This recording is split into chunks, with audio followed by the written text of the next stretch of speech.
Hello everyone and welcome back to this new battle report. Uh, my name is the Fat Hobbit, or that's my alias online. And today I'm giving you this battle report in English. Why in English? Normally I would do this kind of content in my mother tongue, which is Italian, but since there has been quite some discussion recently on the Discord server regarding the WOME expansion, Warriors of Middle-earth, specifically in the general and strategy channel, I thought that why not for once I could do a battle report in a more approachable language for the majority of the people who participate in the server. So, and I intended to do this regarding a warm game. Now, people that follow my contents or have seen some of my activities around the server, they might have noticed that I have a little bit of a preference over WOM compared to any other expansion. Now, this is really a matter of personal taste, and I'm not here. I absolutely don't want to debate here about the quality of any other expansions. But I would like to show from this game that I played with Giampy in the context of the Italian WOME League 2026. It was indeed the first game of that league. The potentials of this expansion and like how incredibly cool it is. And yeah, so since we played in the Italian championship, we're using a translated version of the Java provided by Andrea Cirsi.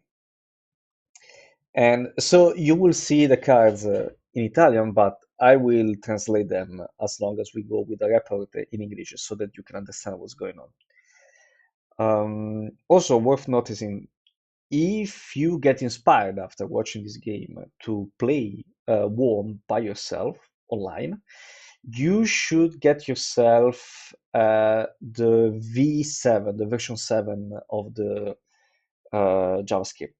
Because later editions, I think that maybe in the Hobbit version, they fixed some bugs related to the WOM only option, but in the V8, the WOM only option is bugged and it cannot be played normally.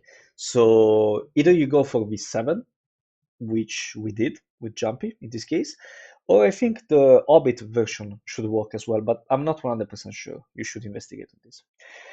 Also, you cannot see me as regularly with my camera because my camera had some problems and I need to buy a new one. And so for some videos now, I won't be showing my face, but I hope that's not too much of a concern.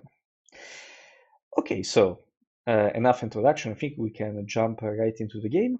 So we rolled for factions and I ended up playing the three peoples and Jumpy plays the shadows. So there's three people. I do the red arrow with scouts and the mirror of Galadriel with heroic death as my regular strategy and character card. And for the faction card, I do oh, good point. I'm not so sure about this English translation, but essentially it's the equivalent faction card that allows you to move companions on the map with level 4 movement. And you can end up the movement inside a stronghold that is under siege as well. So I think we only need wings or something like that. Whereas the Shadow drew Mastering of Long Plan War with Desperate Battle, Candle of Corpses with Dread and Despair, and His Will is Malice as the faction card. So Right from the start, Giampy decided for an alternative approach, and he allocated 3 eyes in the hut pool. And this is our role. Okay, so what do? I start immediately by moving troops from Edoras to Westernnet and Carrock to Old Forest Road. Now, it is true that in WOME there is less of a necessity from the free people player to reinforce Arms Deep, since the Ants can do a pretty good job at defending Arms Deep, and then later on, if you add the other unconquered master points all over Rohan, you can build such a big army that you can potentially take Arms Deep later on in the game, thanks to the Ants support. But sometimes the shadow player plays around this potential tactic of the free people, and instead he goes for a no Gandalf strategy, even in WOM. And because of that, it might not be easy to master immediately the answer and build a huge Entwood. So that's not always the case. So just as a precaution, I think it's still helpful in WOM to bring the army from Edoras to Westernet to potentially reinforce Helm's Deep. But there is less of a necessity for this compared to other expansions. Um, yeah. Okay. I sing out to war, and now I start moving, and I don't get it. Uh, Shadow player draws a character card, which is Dreadful Spells with Devil of Ortank.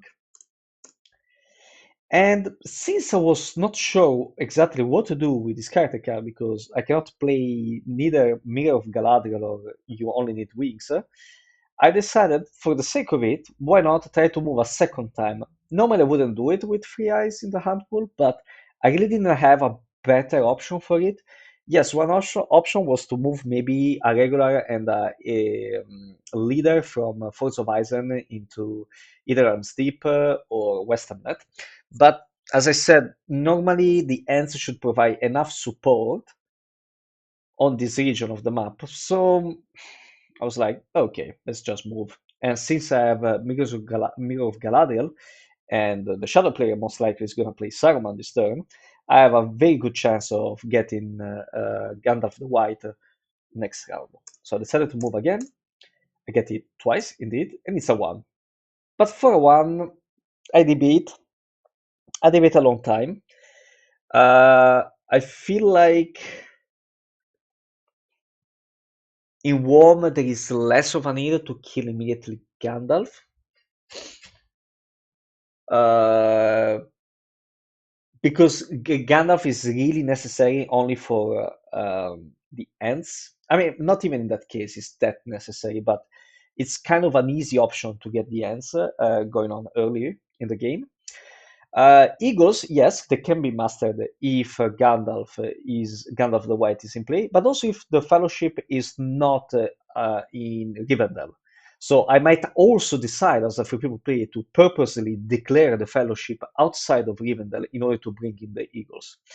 So just because of this, there is not such a huge necessity of taking immediately Gandalf the White, but since most likely is going to get Saruman this turn, I think I have Mirror of Galadriel in hand. I think it can be a very good opportunity to get Gandalf the White early on, so I decided to take Gandalf. Normally I wouldn't do it, but because I had Mirror of Galadriel in hand, I thought, why not? Let's go for it. Saruman enters play, indeed, and at this point I master the Elf Nation towards war, because why not? Is always a good option, no matter what kind of expansion you're playing. I think it's always a good option there. Since I don't have too much information on the shadow side on what is military intentional. And now the Dunlendings enter play. So for the people who don't know, you can master the Dunlendings when I think Saruman is in play, correct? Yes. And you master them either with a master result or with a faction die result. But since the faction die is still not in play, you cannot bring them into play with that result. But with a master result from a regular die, you can. And you bring you bring in game two Dalandings in North Daland and two other Dalandings in South Daland. Now, going to turn 2. Shadow player draws Shadows of the Misty Mountain with Onslaught, Nazgul Surge with, yeah, I don't remember now the translation, but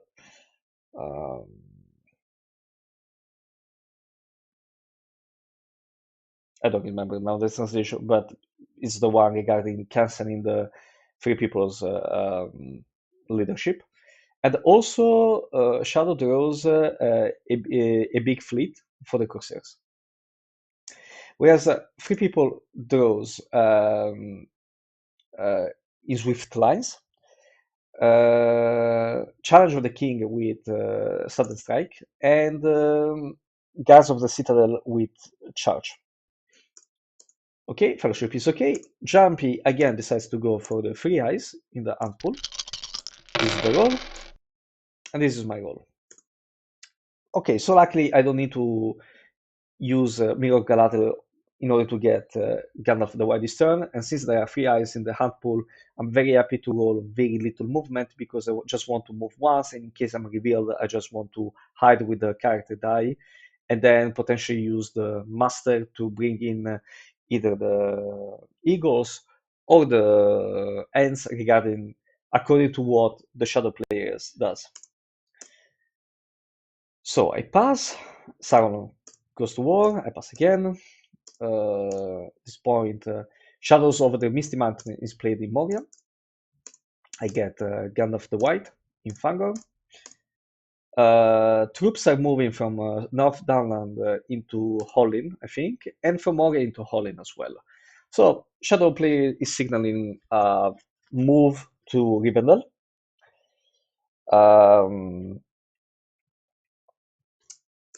So leaving behind one regular in Moria. Okay. Now I decide to move. I don't get it. And now the Shadow moves into Hill Trolls and also from Barad-dûr into Gorgoroth.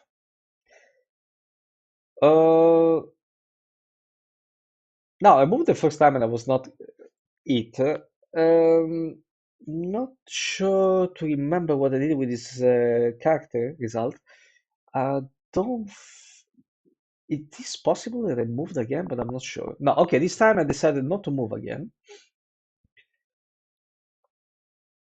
Because, okay, I guess I don't want to play too much risky against 3 eyes. I already took a Gandalf with a simple one, so I need to be careful about my corruption.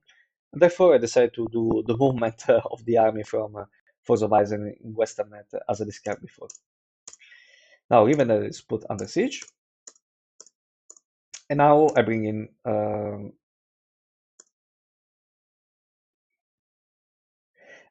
the Eagles. Yes, I was a little bit confused by the log because it indicated that the elves were mastered towards war, but this is because of the attack of Giampy on Rivendell. Okay, so I bring in the Eagles because of the presence of Gandalf the White. And when you bring in the Eagles, you take 2 eagle miniatures and you put them into the Eagle's eye. And now Giampy draws another faction card, which is Ships with the Great Dwarf. I think this is the name. Ships of the by the Great Dwarf, something like that, with which allows you to transport the troops with the Corsair or to attack with the Corsairs. Okay, going into turn 3.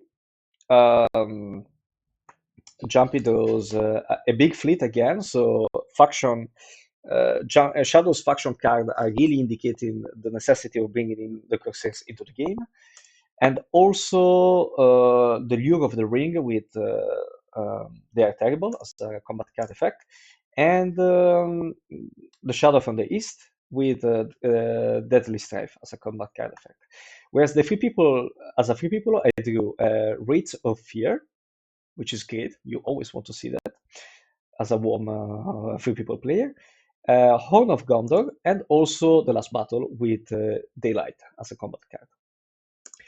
Okay, Fellowship is okay. I don't want to declare in Moria because the amount of reroll would be the same, honestly. Maybe I want to take another route if necessary. One eye is allocated, two more eyes are rolled into the hand pool, and this is my roll. Okay, perfect. Now from here, I notice that there is the possibility for me, if I am, it's kind of difficult, but if I move once and then I move twice using a ring, then with the eagles, I'm able to, by using we only need wings, I'm able to move Strider to Dolamrov, and then I can crown him there.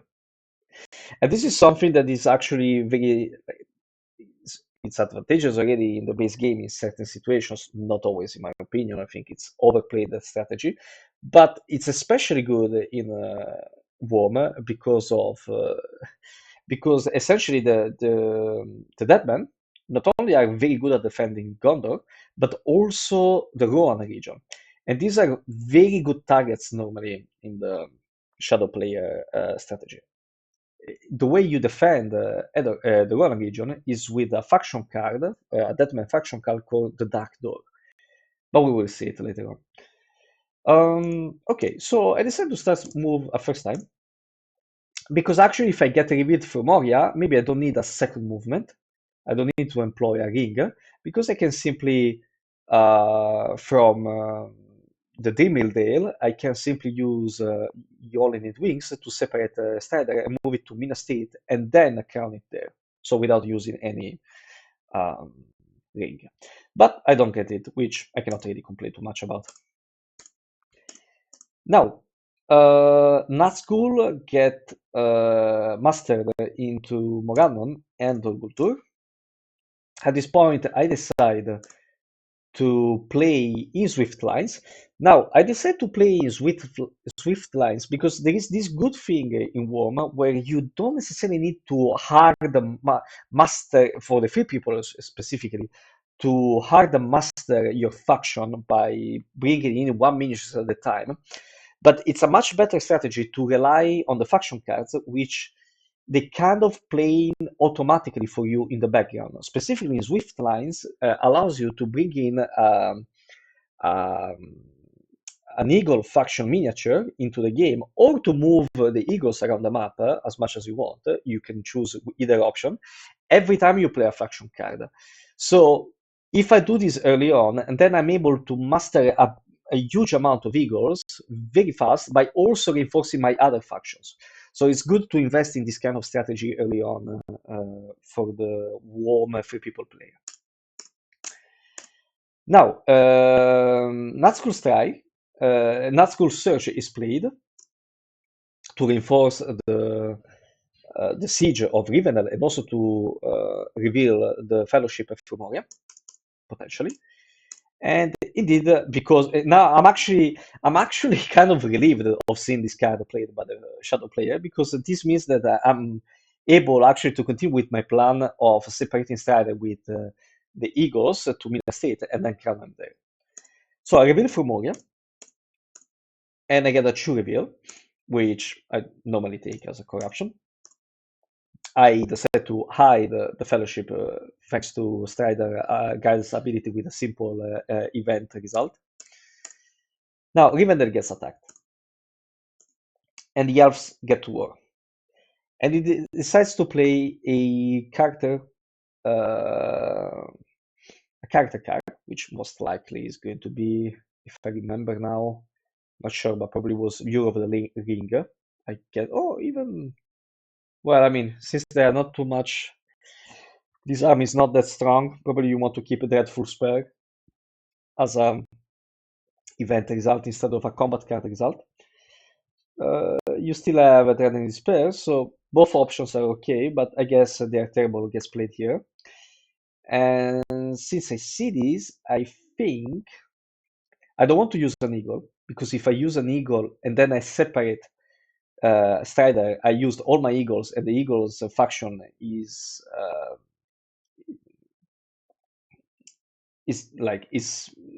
out of the game essentially, and I don't want to do that. Therefore, I think at this point I used not sure. I guess daylight. Let's see. Yes, I use daylight.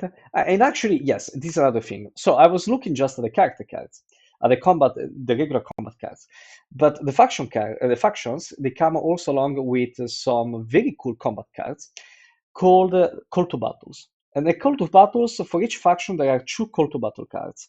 One for with the back with a character result, and the other one with the strategy symbol on the back.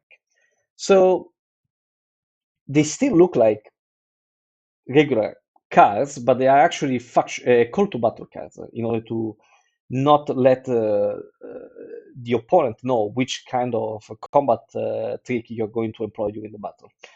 And he specifically decided to use this one from the Dell'Hobbit, which is the character call to battle card from the Dell'Hobbit, which allows you to perform a role before the actual combat with the number of Dell'Hobbit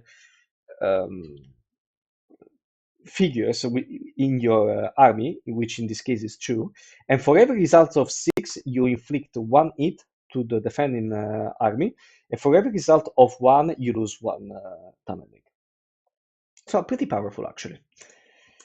But no hits from the damage. Now, in the regular combat roll, he does 2 hits, which is not great, and I answer back with other 2 hits, which not bad for me. And it decides to press. And now it goes with a character card. Now, at this point, I think he's still going to use the downlink card. But maybe not, maybe yes. And I think I go with Heroic Death here. I'm not sure to remember. Yes, I go with Heroic Death. And it goes again with the same Call to Battle card called Old Hatred. His pre-attack does nothing again, and no hits from his regular combat, and I do 1 damage back. So now it feels like the situation on Rivendell is stabilized. So I keep going with my usual plan. I separate Strider. I move the eagles, and I move the eagle specifically in this spot here of the map because he's exactly 4 regions away from Rivendell, and 4 regions away also from Dolamrot, from Minas Tirith, and for Helm's Deep and Lorien as well. 4 regions is very important because you need 4 regions. You need your eagles to be in 4 regions proximity to employ their call to battle cards, which are kind of powerful. Now, someone might protest and say this eagle here is not 4 regions away from Rivendell because these are unsurmountable borders. You cannot just go across unsurmountable borders. But guess what? Eagles, they ignore these unsurmountable borders and they can go through them as nothing. So essentially, the distance is Lorien, Moria, this region here that I don't remember the English name, and then Rivendell. So all good. And I separate the Strider to Minas Tirith. Legolas becomes the guide. And because I played a faction card, then I immediately get another eagle figure into game thanks to In Swift Lies. Now, the Witch King gets mastered at this point of the game in Gorgoroth. I crown Aragorn. Forces amassed in Gorgoroth and Minas Morgul. And I advance on the political track Gondor. I already have guards of the Citadel. I want to defend the Gondor region because I can imagine him attacking very soon Minas Tirith because I just crowned Aragorn there. But instead of moving away in the next rounds Aragorn immediately from Minas Tirith, I hope to make some kind of good resistance here in Minas Tirith, thanks to the combination of guards of the Citadel, the 2 regulars from Osgiliath by employing scouts, also mastering in Minas Tirith if Osgiliath gets attacked, because I want to buy time for Strider until I draw a card like Pass of the Dead, which allows me to move it directly from Minas Tirith, even if it's under siege, to Erech and master the Deadman. but we will see if this happens. And now he plays a dreadful spell in Rivendell, and he gets only 1 hit. But now it looks much more feasible, the situation on Rivendell, especially with the Dalendik's call to arm cards. Going to turn 4, Shadow gets his Winnie's Malice, the Lidless Eye, and the Denethor's Folly. So yes, Minas State looks like a good option for Shadow. Now, what you can discard here? Now, his Winnie's Malice is a very powerful card. It essentially allows you to redraw again a used faction card in your discard pile and to put it in your hand. So this allows you a lot of flexibility. And probably just looking at this end, I would discard as a Shadow player a big fleet because you already have another copy, and usually you don't need that many Corsairs. And you want to keep ships of great growth because they allow extra attacks. So probably a big fleet gets discarded. Let's see what gets discarded. Yes, indeed, a big fleet gets discarded by the Shadow player, whereas the 3 people or me draws indeed Paths of the Dead. So I don't need to wait for it for a long time. I'm kind of relieved to see this card early on. And I also drew Premonition of Danger, which is one of the new character card from WOME. Pretty powerful. We will see later on what it does with Heroic Death. And the Source of Eriador with advantageous position. 1 eye gets allocated in the hand pool. 2 eyes gets allocated, 3 eyes gets allocated. Okay, there has been one turn, the previous turn, where the Shadow player decided to allocate only 1 eye, but now it seems like he wants to go back to his original plan of corrupting the Fellowship. Maybe because he's not that confident in taking Rivendell, even though I think he has a good chance of doing so, but let's see. Okay, 2 more eyes gets allocated for a total of 5 eyes, and this is the roll of the 3 people. Okay. And I start immediately playing Paths of the Dead. Now, why didn't I wait a little bit longer before playing this? Simply because his Wheat Lines is in play, and I just want to have some extra eagles here to protect Rivendell from whatever kind of shenanigans it might happen there. Now, you just need 1 eagle to one of the call to battle cards from the Eagles allows you to complete, by sacrificing 1 eagle, you completely cancel Nazgul leadership in that battle.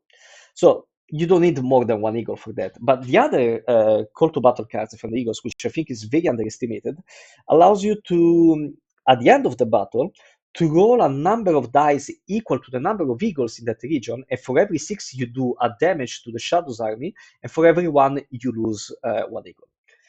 Essentially, it's very similar to the Dalendik's call to battle card effect, but it just applies at the very end of the turn.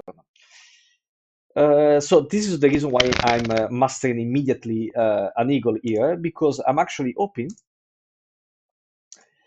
Yes, now I forgot. Yes, I'm actually hoping to, if he decides to attack a Rivendell, even if he has a trick up his sleeve, I would like to roll extra attacks at the end of the battle, because if I eliminate all of his regulars, it does, even if it eliminates my army in Rivendell, it doesn't actually get to take Rivendell.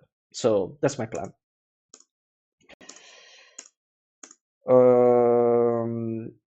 Okay, I play Horn of Gondor. Sure, why not?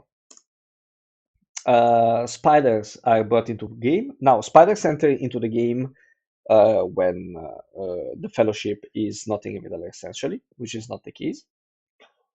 And so, yes, and you bring 1 in Dol Guldur and 1 in Morannon. Minas Morgul, sorry. By the way, I forgot to mention that because of Paths to the Dead, so normally when you master the Deadman, you bring in 2 figurines from the Deadman into play in Eric, together with the Strider that now is within the Army of the Dead. But since I play the Paths of the Dead, I get to master an additional Deadman figure. Very powerful card, that one. Okay, so I move the Fellowship, because at some point I have to do it. Even with 5 eyes, I need to keep it going. I need to move the Fellowship at some point. And I get it twice, and it's a 2. and I gladly take Legolas for it. And now Candles of Corpses is played, but I only get 1 point of corruption, which is good for me. I'm relieved. Now, since I have this extra character die in my hand, I decide, since I don't really want to play Wraiths of Fear because it's a very powerful attack card for the Deadman faction, and I want to keep it for a very important situation, not right now that there are no targets around the Deadman. And Challenge of the King, I don't really like this card either way. Now I cannot play it, so. And Premonition of Danger is actually important on the modern track, not now. I decided to draw another character card, hoping to play whatever I draw with my character result. Lo and behold, I actually draw one of the new cards in the WOME expansion, which is actually very good in this scenario, which is the Long Battle. The Long Battle allows me to select one region with a free people army with at least one leadership, with some leadership essentially of any kind, and I get to destroy all faction figures of the shadow player in that same region, and then I also get to draw another event card, which can be from any of the decks. It can be character deck, strategy deck, or faction deck. So this is kind of perfect for the situation in event. Now, Shadow Player draws a character card and draws the Breaking of the Fellowship with Dread and Despair. And I play immediately the Long Battle in Rivendell. I destroy his downlandings and I draw another character card because, again, I don't plan to move another time this turn. Since I have a Will of the West, I might play the next character card, who knows. And I actually draw Court of Mithril and Sting, but it's kind of early on to play it, so I will have other uses for this Will of the West. Now, movement of troops from Gorgoroth to Morannon, and also from Fararad to Niragad. Now, I don't necessarily know what to do with this last master result. I don't see particular threats at the moment towards Elven strongholds.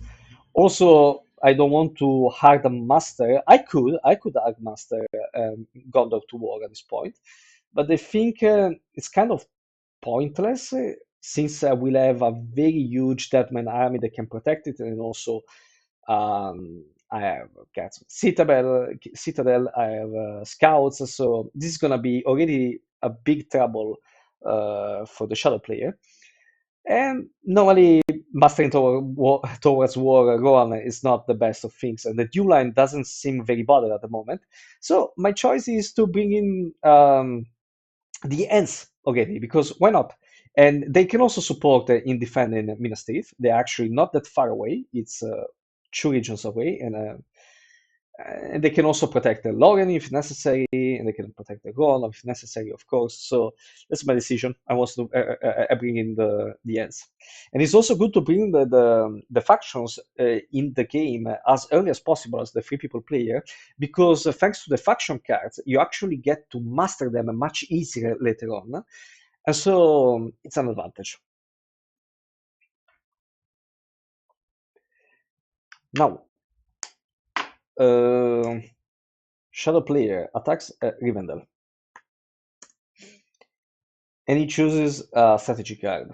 Now, since I see this, I decide, since a strategy card, I'm not sure what can be. If it's like a deadly staff, even if I sacrifice an eagle to remove all the leadership, it might not be enough, but maybe yes. And so I decided to actually cancel all Nazgul leadership, thanks to an eagle, in face of a deadly staff, which maybe was not the best choice, but either way, that's what I did.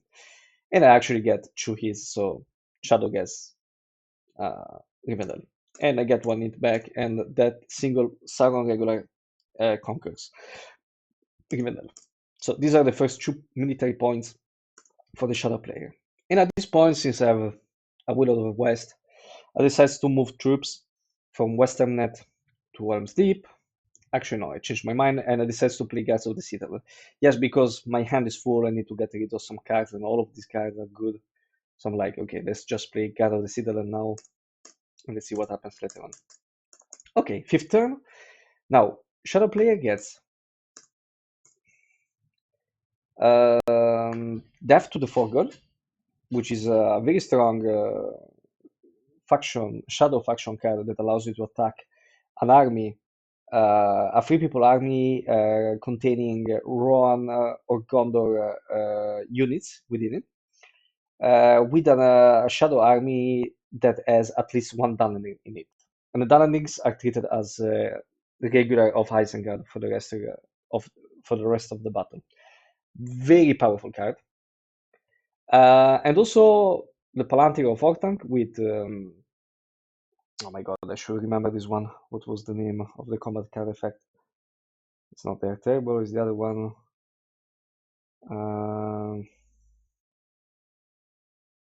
Okay, but it's stupid. I should remember this one. Now, for some reason, I cannot remember what was the name of the combat card effect. But essentially, you remove Nazgul leadership to add one to your combat roll. And then Threats and Promises with Devil of Orthanc. And 3 people player draws, which is me. I drew Fire of the Galadriel, Help and Look For with Look Water, and for the faction card, I drew March of the Hands. Pretty good, pretty good. Now at this point, I need to discard. I think I discarded Challenge of the King. Now the limit, because there is also a limit of faction cards you can have at the end, which is 4. So Shadow player needs to discard another card here. I guess I don't know. A big fleet? Or maybe just Death to the Forgotten, one of the two.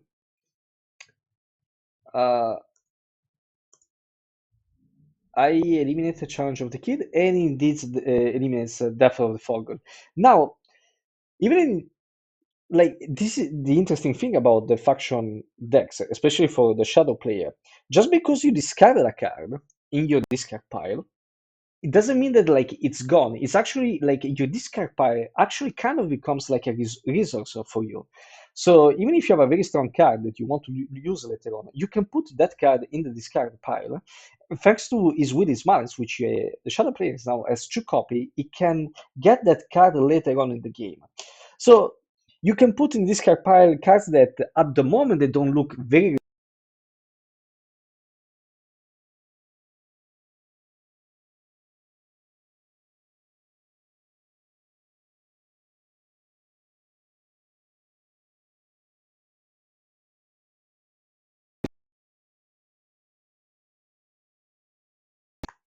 So I declare the fellowship under Lorien.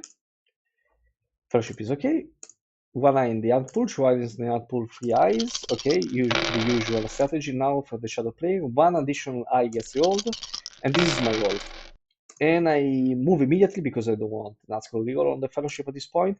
But I get it twice, and it's an eye. And at this point, I think I take 1 point of corruption, and I use the Horn of Gondor, and I get revealed in the Eastern Net.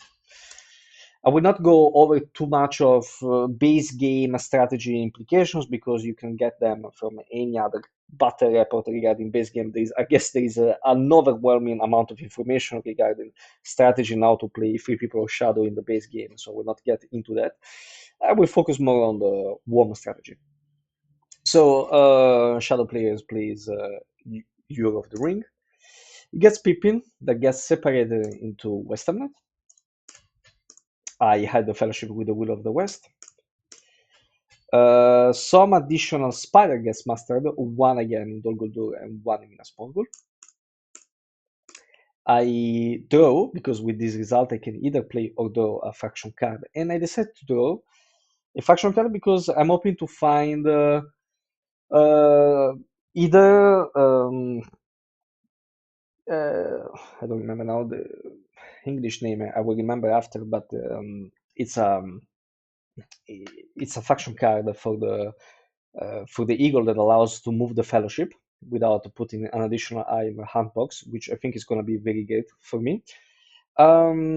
Also, hoping to draw something that allows me to master faster, even quicker, either the ants or the dead man. And there are cards like that. Specifically, there are Father of the Trees.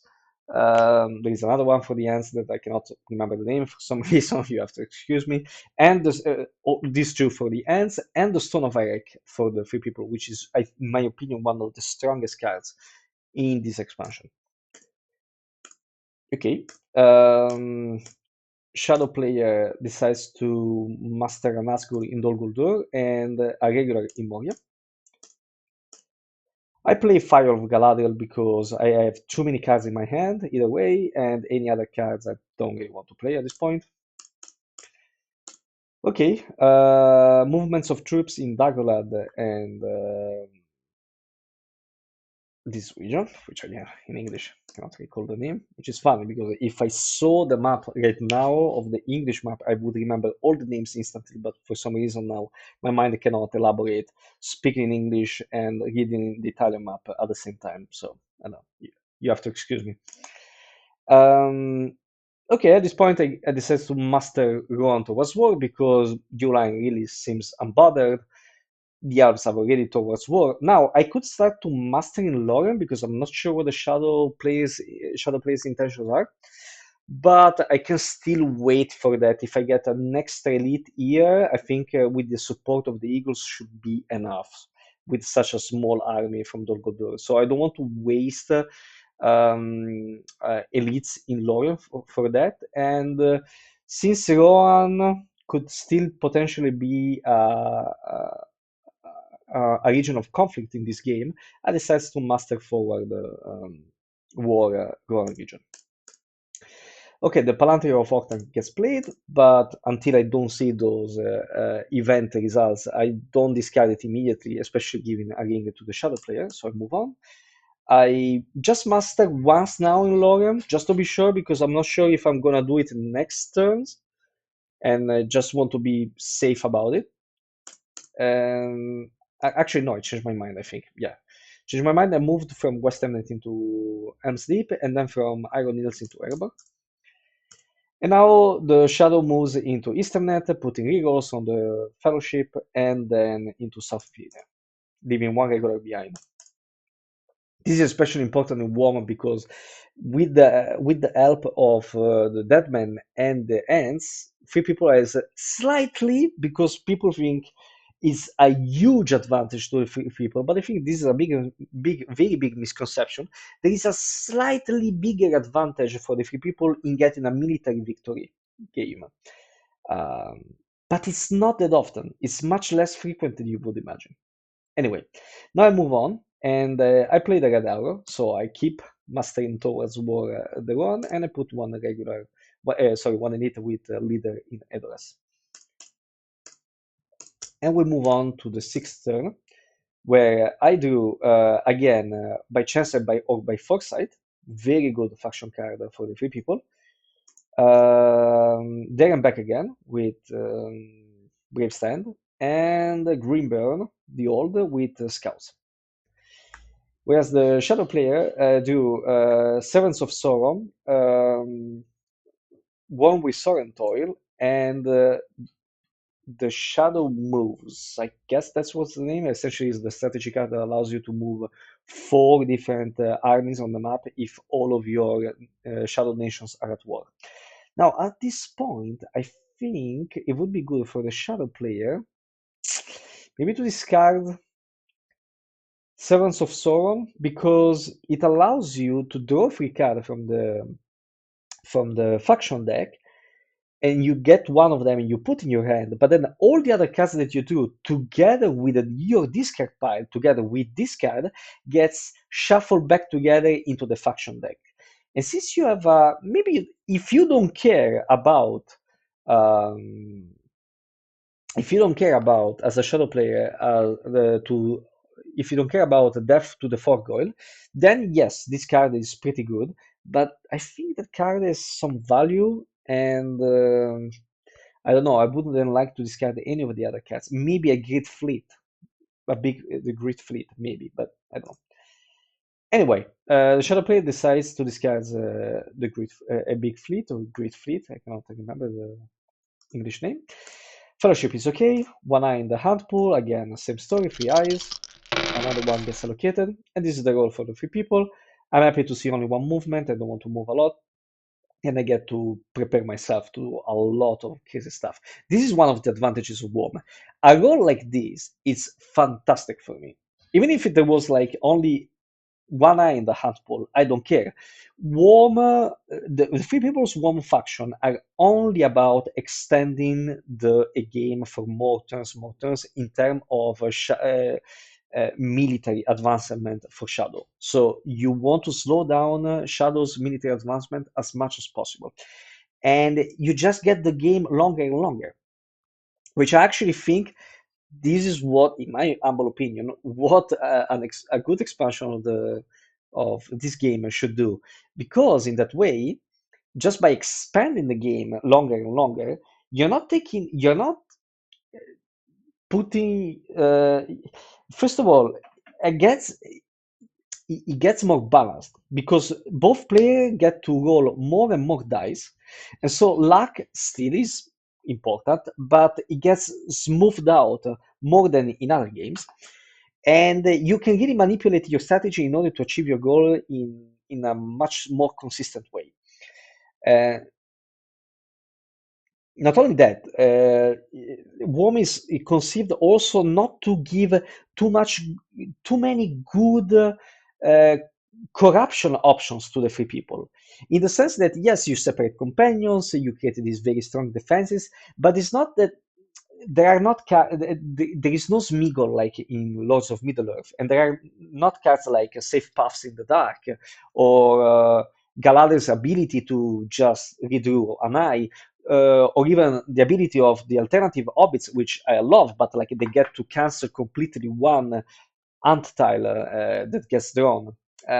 So the, it's it's much more difficult in WOM to get a fellowship that walks is directly into the crack of doom with 2 or 3 points of corruption completely unbothered. Compared, for example, it's much more difficult to get this in WOM compared to LOM, for example. In LOM, it's very easy to get games where you just run your fellowship and nothing happens to them, even considering all the corruption attempts from the shadow player. It doesn't matter. Like you dunk your ring and you did it. Much more difficult to achieve this in WoW, but you get the chance to extend the game from a military point of view much more, and then you get to, if you're a good player, you get to manipulate the strategy on your own advantage. You get to draw many more strategic character card. You can manipulate your luck on the hunt pool in Mordor, especially with card like, for example, Premonition of Danger, but we're going to speak about that. And so I think this is more interesting. Anyway, enough talk. So I started playing directly by chance or by foresight. I don't want to draw any other card for the 3 people, the either character strategy. And by chance or by foresight is very helpful. It allows me to draw 3 cards from the faction deck. I add one of them into my hand, and then I can put the rest of them, either both of them on top or both of them in the bottom of the faction deck, but with any order that I want to. And this is a very amazing card and allows you to do very cool stuff.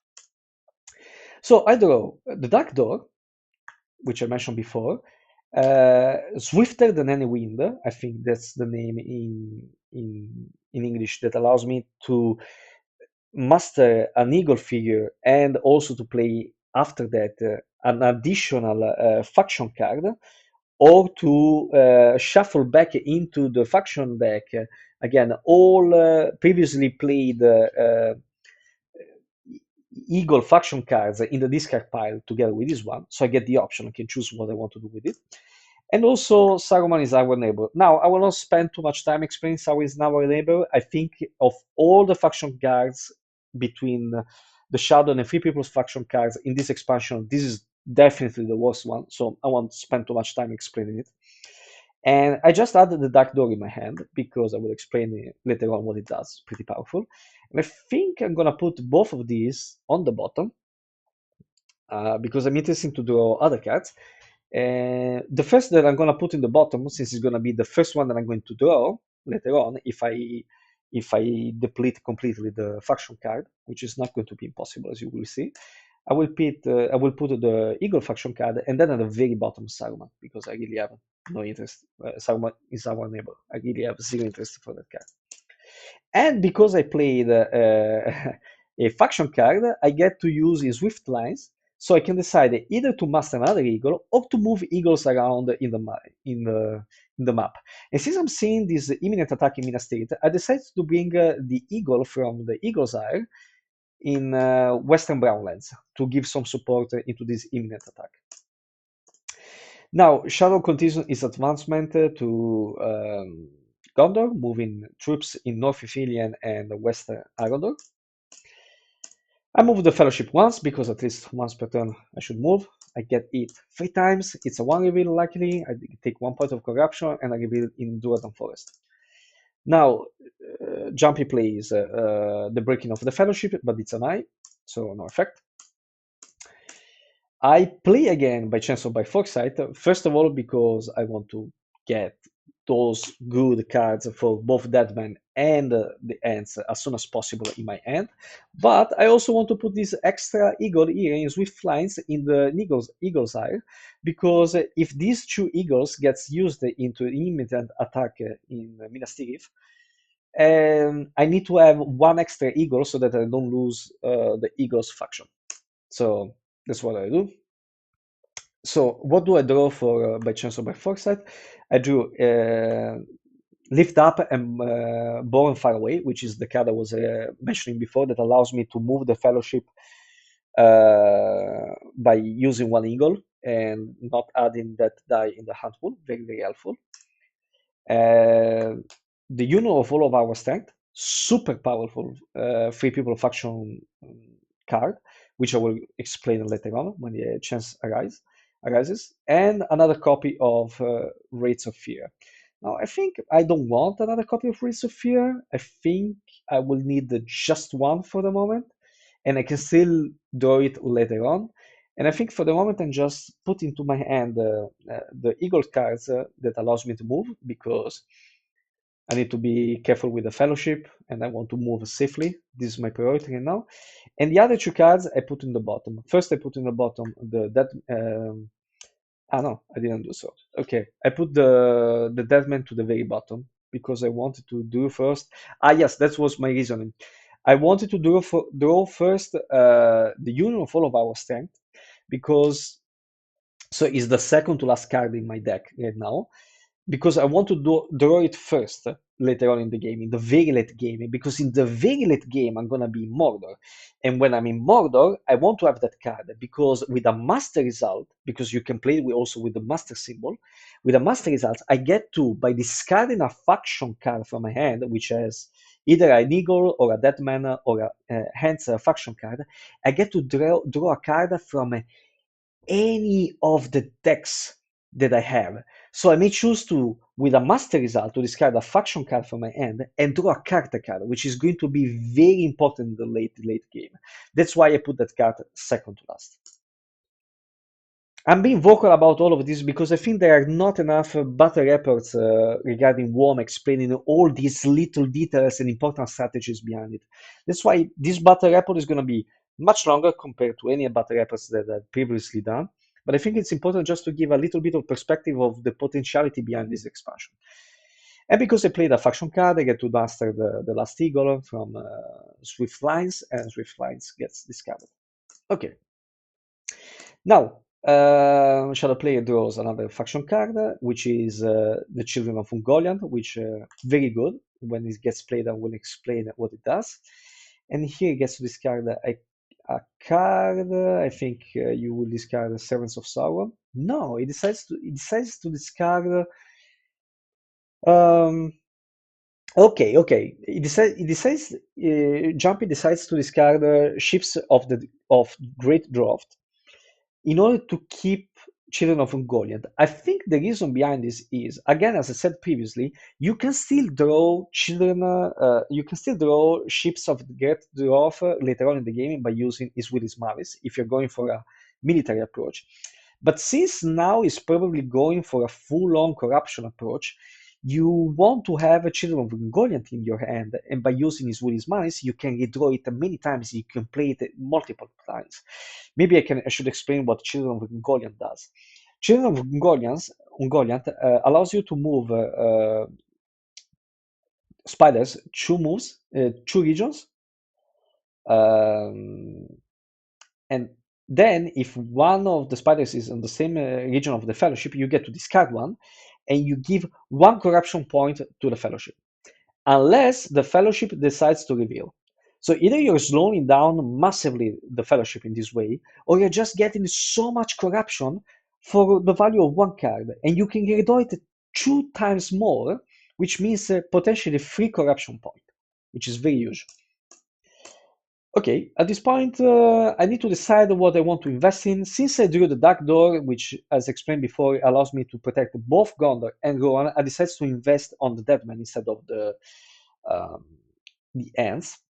I think the Eagles now are finally enough to give me enough support. I decided to start to master the Deadman because I want also, if this attack on Minas Tirith goes bad for the Shadow player, I want to punish the Shadow player for it and potentially maybe later on kill also the Witch King. If this is very difficult, it happens, but it's a possibility. Now, Shadow player moves the army from Eastern Net on Duradon Forest on the Fellowship, and also from South Rune to this region, which is Southern Dorwinion, I guess. No, he changes his mind and he goes for the Harsh Mountains. And then I moved the regular from Pelagic to Osgiliath because I have help unlocked for land and I want to create a bit of a trouble in Minas Tirith for the Shadow player, whether he attacks from Osgiliath or he attacks from Duradon Forest. And then I move another army from Edoras to Westerland, because why not? Other movements reinforcing, going into Darklord and reinforcing Arodor. So war has literally come to Gondor. These are massive armies. And I move again the last elite with leader from Western Net into Helm's Deep. And I reinforce Bree. I reinforce Bree because then later on this army can go all together to the Shire and protect the Shire, which actually is a very valuable option, even more than base game, the Eriador region in this expansion. So now, not a super efficient use of the hybrid result, but South and Eastern must get to war in order to use all of the potentiality into this war on Gondor. Actually, no, it changes his mind. It does other 2 movements from Dagorad into Eastern Emi Muil and from South Downland to North Downland. And then at this point, I get Gondor to war because I want to force the Shadow player's hand. I didn't know what to do with the last master, and at this point, it was like, okay, we are playing who gives up first in this position, in this tension position over Gondor.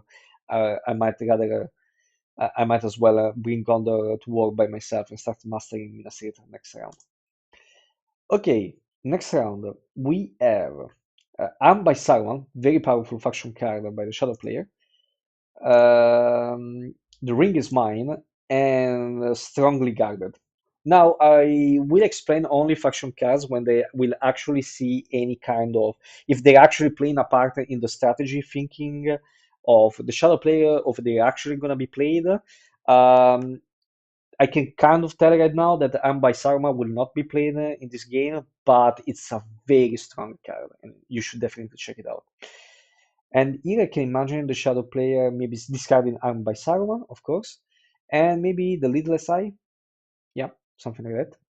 Whereas as a 3 people player, I do again, I don't remember the English translation of this card, but essentially it's the one that allows you it's the equivalent of the base game for the Eagles are coming. Still strong, but not as strong as other cards from the Eagle factions, the Eagle faction cards. And I also drew Axe and Bow, pretty good for the Fellowship right now, and the Power of Tom Bombadil. Happy always to see that one. So I think I'm going to discard there and back again, and the other one I discarded, Not sure. Maybe Swords of Eredor. But actually, no. The Shadow Player decides to discard Mastering of a Long Planned War, probably because he's going full corruption and Lidless Eye can be still variable on the Mordor track. And indeed, by Saruman gets discarded. Whereas I discard. I also need to discard a faction card. I guess here I discarded. Hmm. I guess the Nazgul card. Yeah. I can still draw it.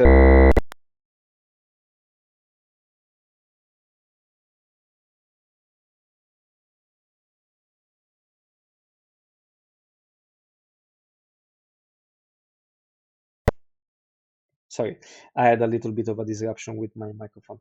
I was saying I can still draw it later on if necessary from this card pile, thanks to the card, the union of all of our strength, because it not only allows you to, like, you have the option with that faction card. Either you draw any card from any deck by discarding a faction card from your hand that has the eagle or the deadman or the ants symbol, or by discarding one of those cards from your hand, you can still pick up one from this card pile of your choice and put in your hand.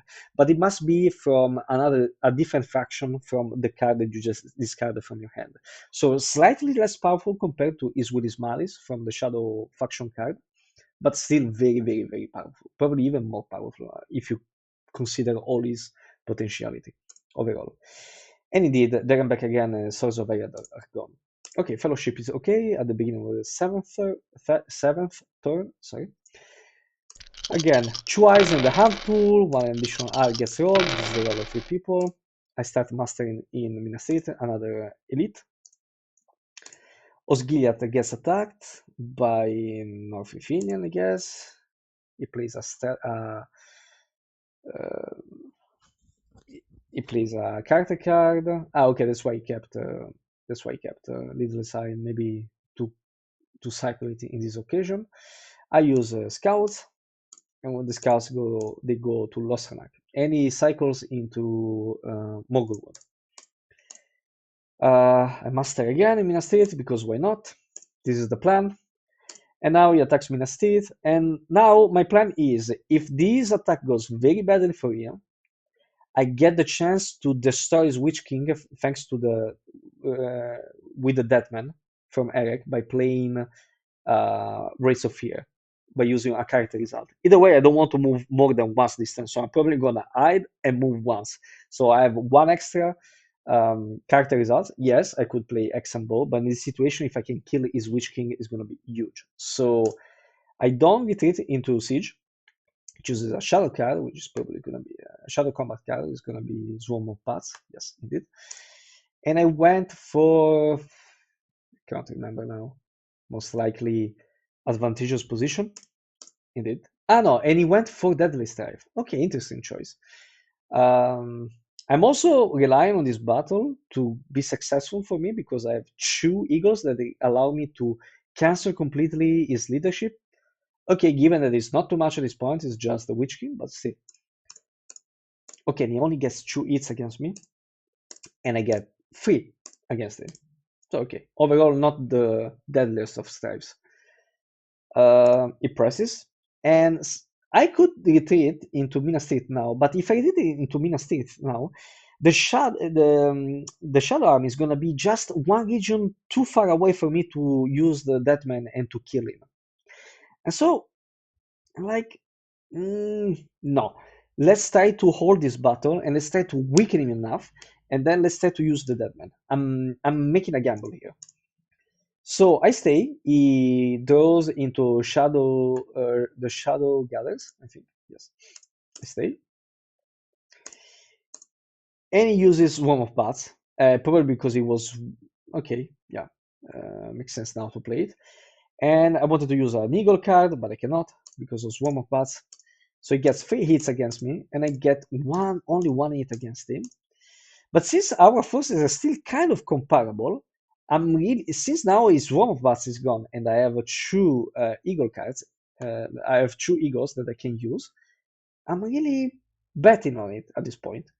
And so I'm staying again, use a strategy card, I use again my Eagles, and now we see the first use of the spiders call to battle cards. Now we see the one with the strategy background, uh, and this one allows you, if you did more hits to your opponent in this battle, you get to do one additional hit because of by eliminating one spider. Pretty powerful, actually. But okay, I use one eagle. I really want to limit his number of attacks, especially with this combat card, call to action card. It gets 3 hits, so this is looking very bad for me. But luckily, I get 3 hits back and one more, so 4 hits back. And he stops, and this is perfect. He only has 2 regulars, and this is my chance to kill the Witch King. So I don't think about it twice, and I immediately play Wraiths of Fears. So I use one Deathman to move into Landrevo, another Deathman to move into Pelagic, and now I get a maximum of 2 attacks into Osgiliath. And which each one of these attacks, I roll 3 dice, and for every result of 4 plus, I get 1 hit against his army. And if I destroy the army in Osgiliath, also the Witch King and the spiders gets destroyed. So I do the first attack, but 1-1, no hits. And now I'm thinking, if I do this now, I need to do 2 hits on 3 dice, which is not impossible since it's 4 plus. But if it doesn't go my way, I just lost the Deadman faction. I think about it a long time, and I decide to take the gamble, and I go for the second attack. And luckily, it's 2-4, so I destroy this army together with the Witch King.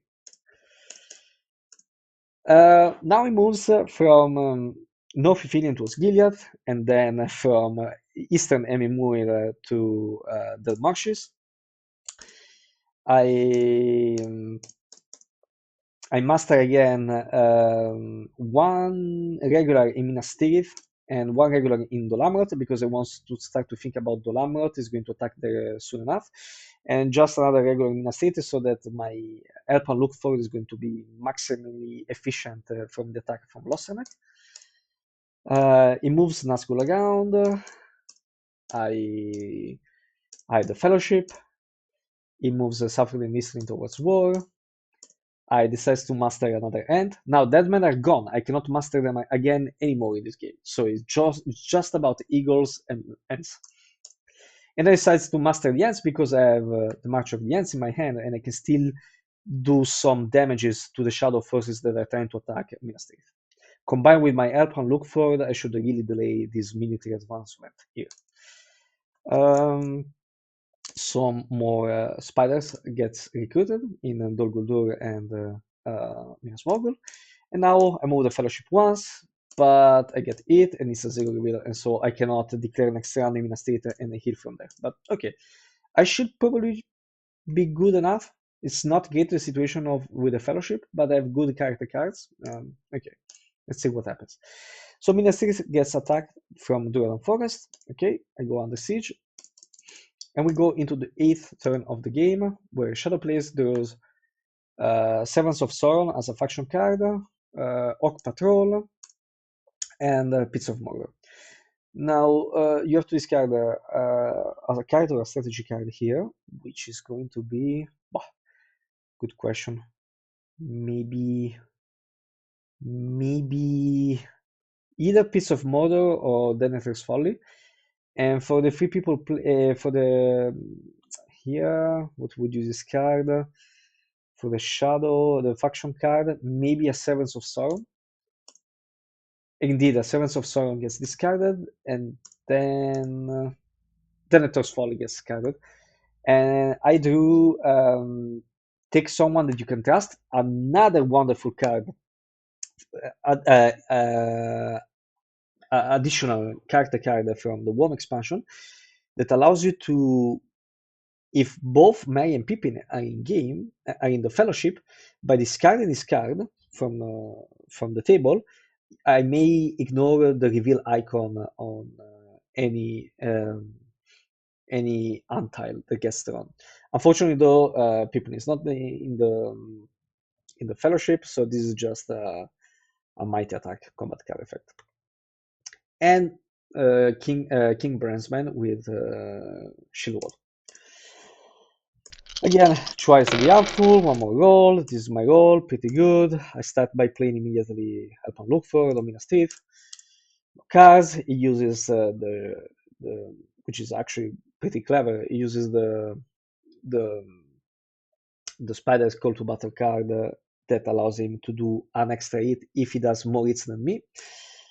But I do one hit, he does 0 hit. Okay, I press, he stays. No cards, he plays the same card. I do no hits, so this is opportunity. If he does just one hit with his regular roll and reroll, it actually gets 2 hits against me, which is pretty huge. But unfortunately, it misses. I press again the same card, no card. I do 2 hits and he does no hits. And at this point, when I'm pressing, he needs to retreat. And Minas Tirith is relieved from the siege.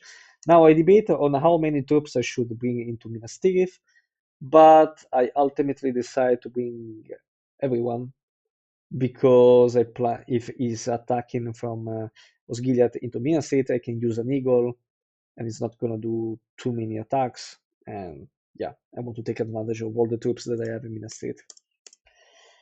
Okay, Saffron Eastern gets to war. Now I master in Dolamrot because I must keep an eye on Dolamrot as well. Now we can put it under siege.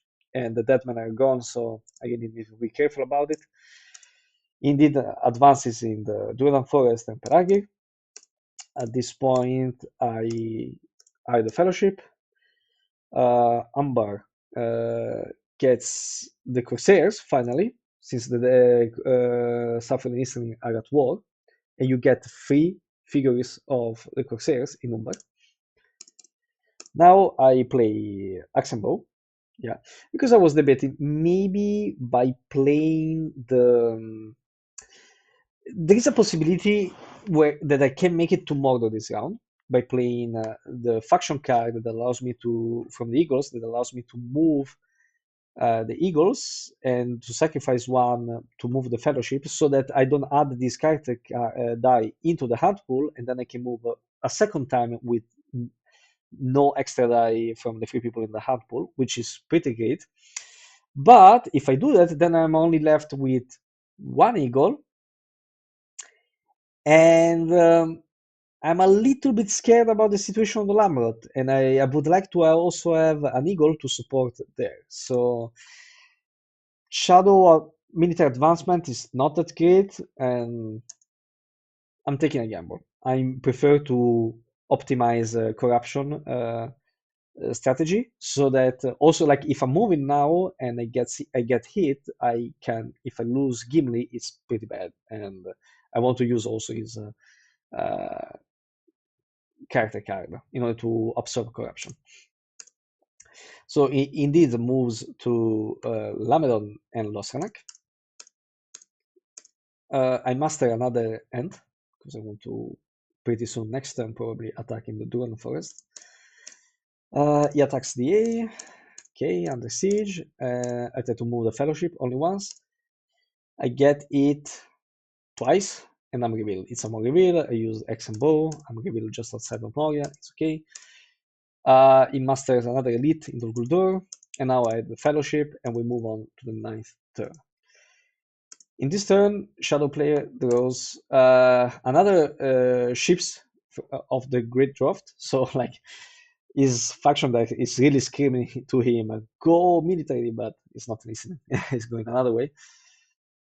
Unfortunately, even though he kind of made a strategy to corrupt my Fellowship outside of Mordor, the dice that he rolled didn't really allowed him to do so. And I also want to remind that he played the Palantir of Vorta many turns ago, but I haven't discarded it because he hasn't rolled any event action result, and so I don't worry about it for the moment.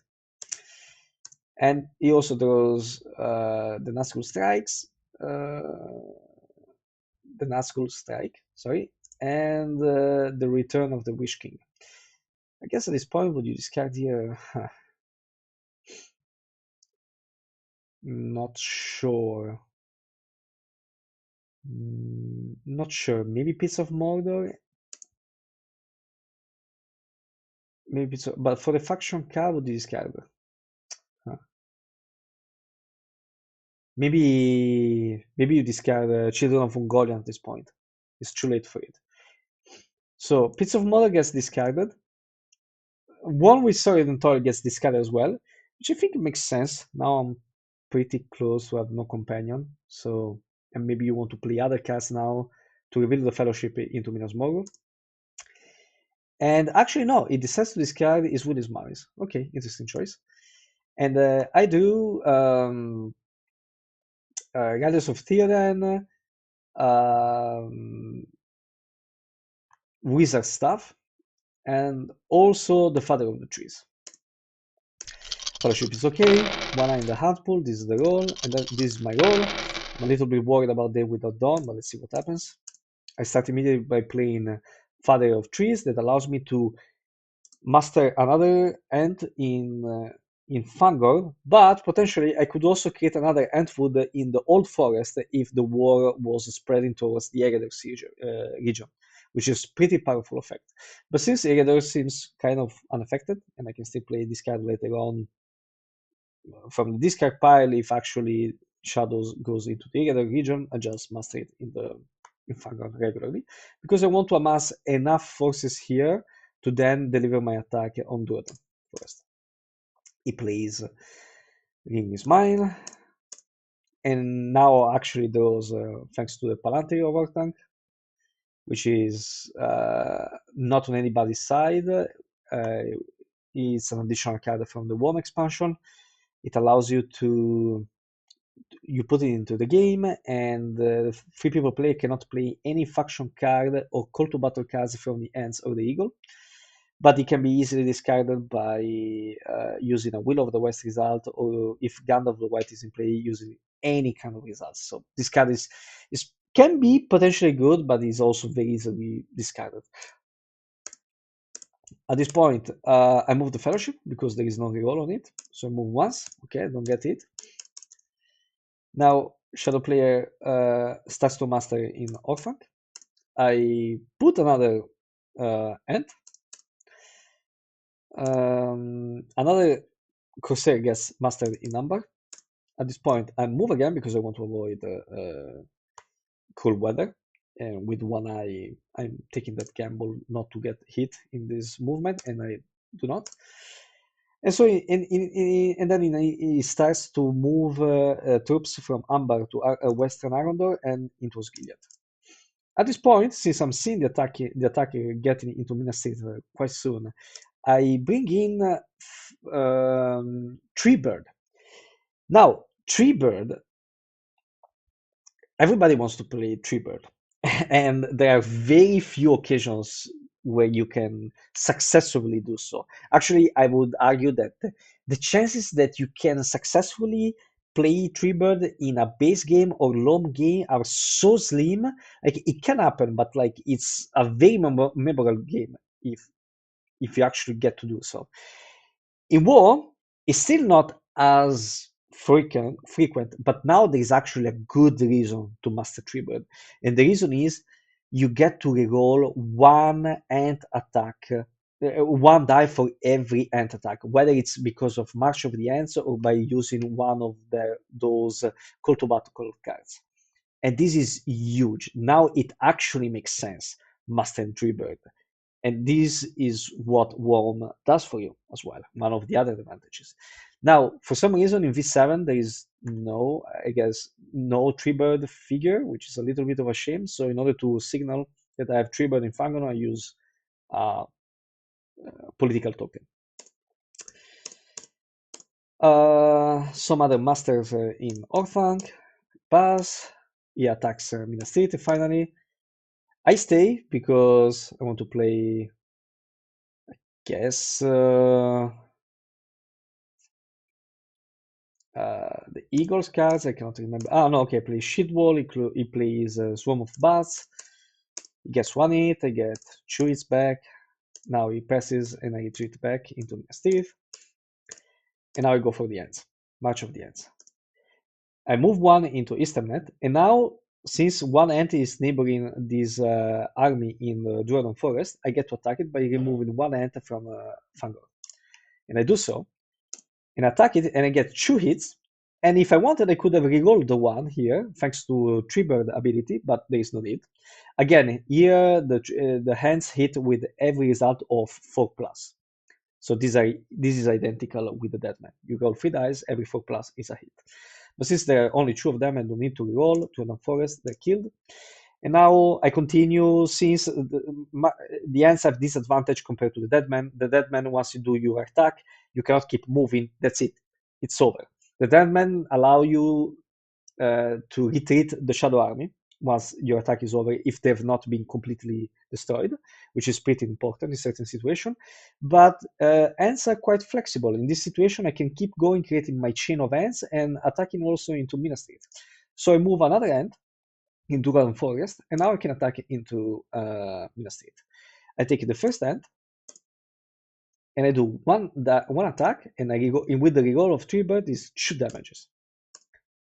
Okay, and now I decide to keep going on. I can do another one, and I get 1 hit thanks to the Treebird reroll.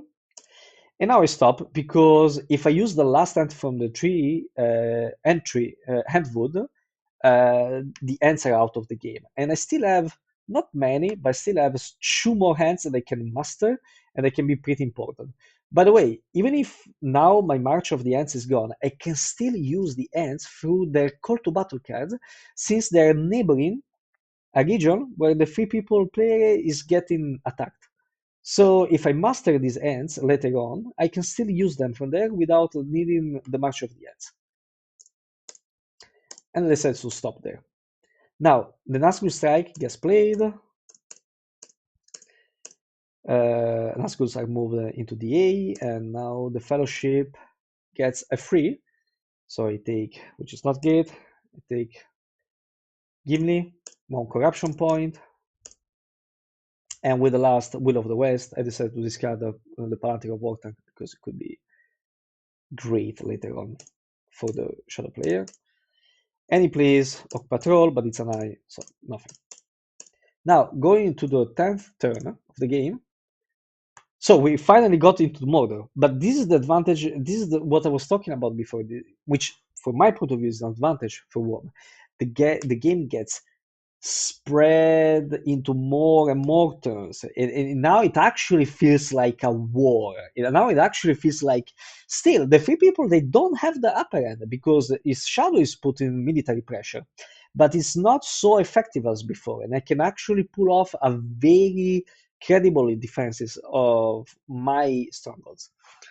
And the 3 people, slowly but surely, can advance into Mordor, but without gaining crazy healing points from other effects like Smeagol, Galadriel, or Safe Pass in the Dark. Okay, so I finally get to Mordor, and what I draw is the union of all of our strengths, which, from what I explained before, is huge in this context. And I also draw Elven Cloaks and Celebor's Galadriel. And I guess at this point we'll discard, well, wizard stuff, it's pretty useless. The Shadow player draws Isildur's Bane, Orcs multiplying again, and the power of Shelob. Now, this is another thing that is pretty cool. Since Shelob now is not in the character deck, but is in another deck, which is the faction deck, you get better chances to draw multiple red tiles for the Shadow player. Not only that, but if you manipulate the Shadow deck through cards like Servants of Sauron, or by drawing like with normal, or by using the faction event results that allows you to draw more cards from the faction deck, you can actually manipulate your strategy to actually get to discard. And so it's much more, it's easier in WOME to manipulate your strategy into a corruption game instead of compared to the base game. It discards Children of Gungoran because it can only be played if the Fellowship is not in Mordor. Fellowship gets to Mordor. This is the hand pool. Okay. 1 eye in the hand pool, 2 eyes in the hand pool, 1 more is roll. This is the roll of 3 people. And now I get to master another ant because I can use, if I want, 2 times the call to battle cards on Mina State. And either way, I don't want to move immediately because I want to play my Court of Mithril and Sting. I want to play my Elven Cloaks, maybe play Premonition of Danger. So, okay, since we're in Mordor, what Premonition of Danger does is it allows me to draw 3 cards from the hand pool, sorry, not 3 cards, 3 antiles from the hand pool. I choose any one of them, literally any one of them, and that one is completely removed from the game. And I get to put the remaining 2 into the hand pool. So this is also, and it doesn't reduce the overall corruption of the fellowship, but it allows you to manipulate also the hard pool in Mordor to your own advantage and make it more, and to make some more strategic decisions even in Mordor. Because even in the base game specifically, Mordor is widely regarded as kind of a Russian roulette, like anything can happen, it's like, whatever, like, depending on the ties that you throw, whatever. But at least in WOME, we have this option that allows you to be like, no, okay, this hand tile, it's completely removed. Now, I could play the right away, but of course, the tile that I would like to remove is the red eye. But now, since there are still many antiles in the hunt pool, there are few chances that I get to draw it. And I would like for the shadow player to play more red tiles in the hunt pool, so that I get a better chance to draw a red tile later on. So I will not play this card immediately, but along the Mordor track, I hope to do so. And so it starts immediately by playing the power of Shelob. Okay, cool. Now we have 2 red tiles. It starts to play Elven Cloaks. He moves into Minas Tirith and Pelagi. Now, this regular in Pelagi, with the 4 Corsairs, by using the card Ships of Great Dwarf, you can actually start immediately an attack in Dell'Hobbit. This allows you to move this regular with the 4 ships into the Lamroth, and then you can start immediately an attack.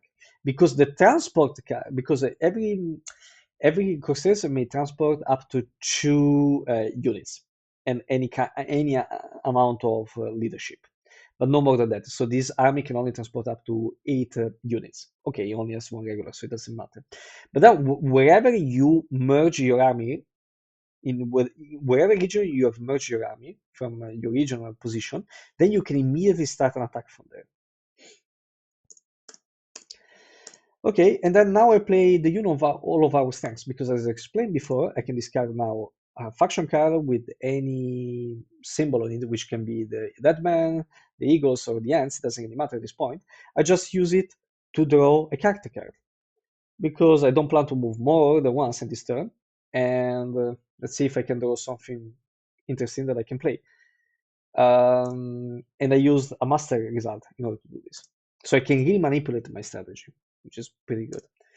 And I drew into Smeagol Apps Nice Master, which is nice. Okay, ships from the Great Dwarf gets played, and an attack on Dolamat gets started. And he uses a character card.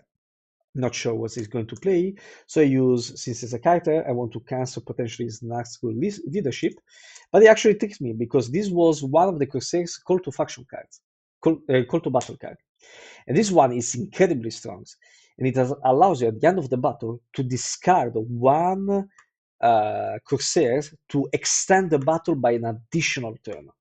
So this is huge. It can prolong this battle by at least 5 or 6 turns, which can actually make the difference. Okay, but I still decide to use the Eagle, and to cancel his leadership, he gets 1 hit, I get 1 hit back. Now he passes by using Corsair. He plays again the same card, but I understood that this strategy is gonna just get turns after turns and after turns of siege, so I just need to reduce the number of hits it does against me, so I use Daylight here immediately. But he still gets 3 hits against me, I get 2 hits back. He extends another time, And at this point, I decided to use no cards because it can extend this battle too much longer, and I don't think I think I need the other combat cards to protect my other strongholds. So I play nothing at this point, and I use this strong onslaught finally, and he gets 3 hits. I get 1 hit back, and that's it. The Lamont has fallen. I play Smeagol Epson's Master. He moves towards what it looks like Lorien. I draw another character card, which is Swift Boats, which is pretty great. Now, I like many things in WOME, but I have to admit this one sometimes is too much. Swift Boats allows you to move the Fellowship if the Fellowship is in an unconquered Free People's settlement. And you move the Fellowship, and the Shadow Player cannot roll for the hunt.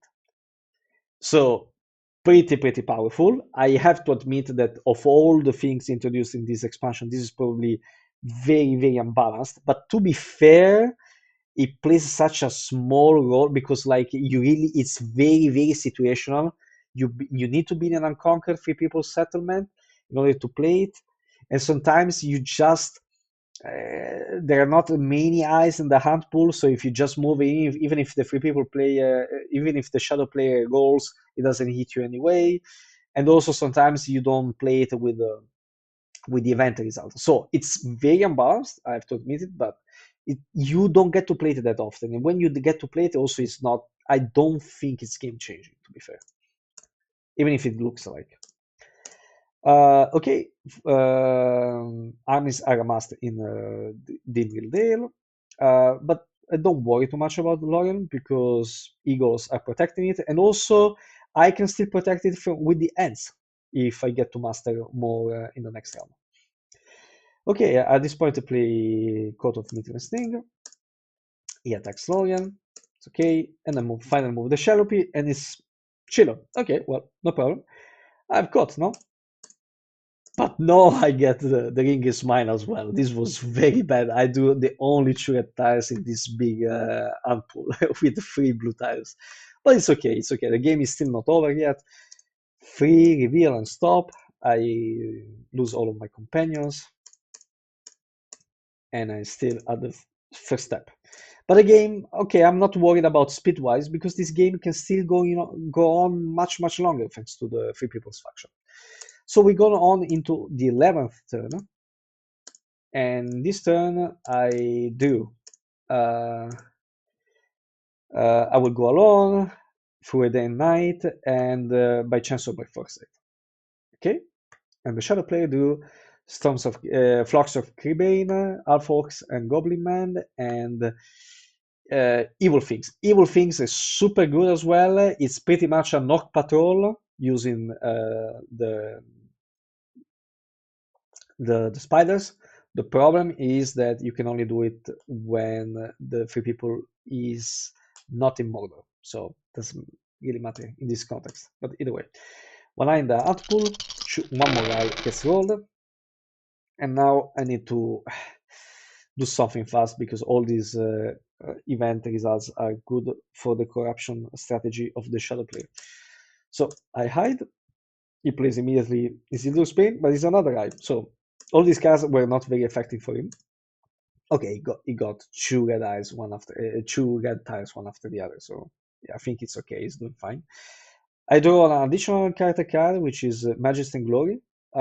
Majesty and Glory is super cool as a card, but I will not spend time in explaining it. It's a new addition because he didn't get played in this game as the event effect. So I will not spend too much words on it for the moment. Just so you know, the combat card effect is Huron's Dark, because the the free-hand cards, the 2 of the Eagle cards and the Deadman of the Narrow card, they got replaced with the equivalent in the faction deck, and so those cards are gone. That's why there are no combat cards associated with the ends, but they added this one to at least have a Huron's Dark for defense purposes. And I discard the Swift Bolts because, as I said before, now doesn't have any value. Now, Shadow player throws a strategy card, probably has drawn all the interesting character cards at this point. Not sure. I didn't do the math, but I trust him on this. I master another eagle. Now, hmm, does it make sense to master an eagle? I guess I should have mastered the last ant probably. Um, Maybe I should have mastered the last time. Okay, doesn't change that much. Okay, he draws another card, which is Ologai. And now he has to discard. What do you discard here? I don't know. Probably, yeah, I'm not on anybody's side. Yep, gets discarded. Okay, now we get Ron to war. Why not? I want him to fear also for Path of the Roses. Mouth of Sauron gets into play. I master into Helm's Deep. One regular in Helm's Deep and one regular in Westernnet. Another Corsair gets mastered in Amber. I move.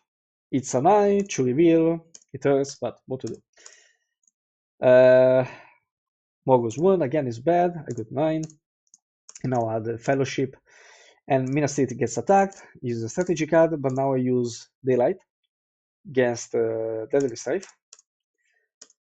So he's 2 hits against 5 of mine. So I'm delaying this siege for much longer.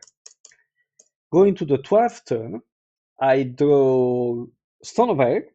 Pretty good, as I mentioned before. Probably one of the strongest faction cards, but since the dead men are gone now, doesn't really matter. And I also draw Bilbo's Song and Wisdom of Ireland. I guess at this point I'm discarding Take someone that you can trust because it's literally, yes, it's literally pointless at this point. And Shadow Player draws the orders, the Black Captain commands, fighting Urukai, and what was it? While the Hillman, something like that. Is a character card that allows you to master moves downlandings, but probably at this point it's not that relevant. One eye in the hand pool, one more gets rolled. This is the roll of the 3 people. And now I play immediately Bilbo's Song. I go back to 7, which is not bad, but I'm really worried. I have many blue tiles here. I should draw one of them at some point, but yeah. And I'm still not playing Premonition of Danger because in the very first turn I could have played after he played Sherlock, but since I had Mithril or Coat of Mithril Sting, I was relying on that one in the beginning, and then when there were less ant tiles in the hard pool, I could have played much more efficiently Premonition of Danger at that time. Now there is only one red tile. It's still 11 hand tiles in the hand pool, and I'm not sure I should play it right away right now. And I want to be a little bit safe and play it later on, probably when I'm approaching the Krakow Dome. Anyway, movements of troops into Losternack to prevent Path of the Roses and also Veil of Carnan. I play by chance or by foresight. I want to find some end cards like March of the Ants. And now I'm after drawing 2 cards, I finish the deck. But you have to remind that I put all the cards before in at the bottom of the deck. Now these cards are here in this section here. No, when I click on there are 3 symbols on the 3 people faction deck. There is the actual faction deck, but when I'm clicking on it now, it shows nothing because all the cards are gone. There is the top faction deck here, but again, like since the faction deck is gone, there are no cards there. And then there is the bottom, and here I can actually see 4 cards, which are the cards that I ordered at the bottom of my deck before with the 2 by chance or by foresight. Now, when this happens, when the faction card is deleted, you shouldn't do as I did now in the game, that you put these cards and you put them back in the faction cards, because in this way you're gonna shuffle them back into the faction deck. So whatever order you put there before is gone. You should instead do nothing and keep drawing cards, and the JavaScript will allow you to draw it directly from the bottom of the deck section. So don't do it as I did now, where I mistakenly shuffle them back together again into the faction deck. You should just keep drawing, and that should be it. Okay, and I do into Rates of Fear, and I guess at this point, what I got into, I got the end card in the end, and I put Rates of Fear on the bottom because I really don't care about it. Is with his Malice to draw back again, to draw again Ships of Great Drop. I guess. No, okay, he draws all. Okay, with his Malice now he gets to see. Ah, okay, yes, he actually do Ships of Great Drop from his discard pile. Okay. Now I draw a character card, which is Rope. He plays Ships of Great Dwarf, and he moves 4 regions away, and he goes into Deep. At this point, I play the Ants Awaken, which allows me to master the last Ant card, Ant figures into Fangor, so that I have a good call to battle cards that I can use in Minas Tirith. And then either I play another faction card from my hand, or I shuffle again back into the faction deck all the discarded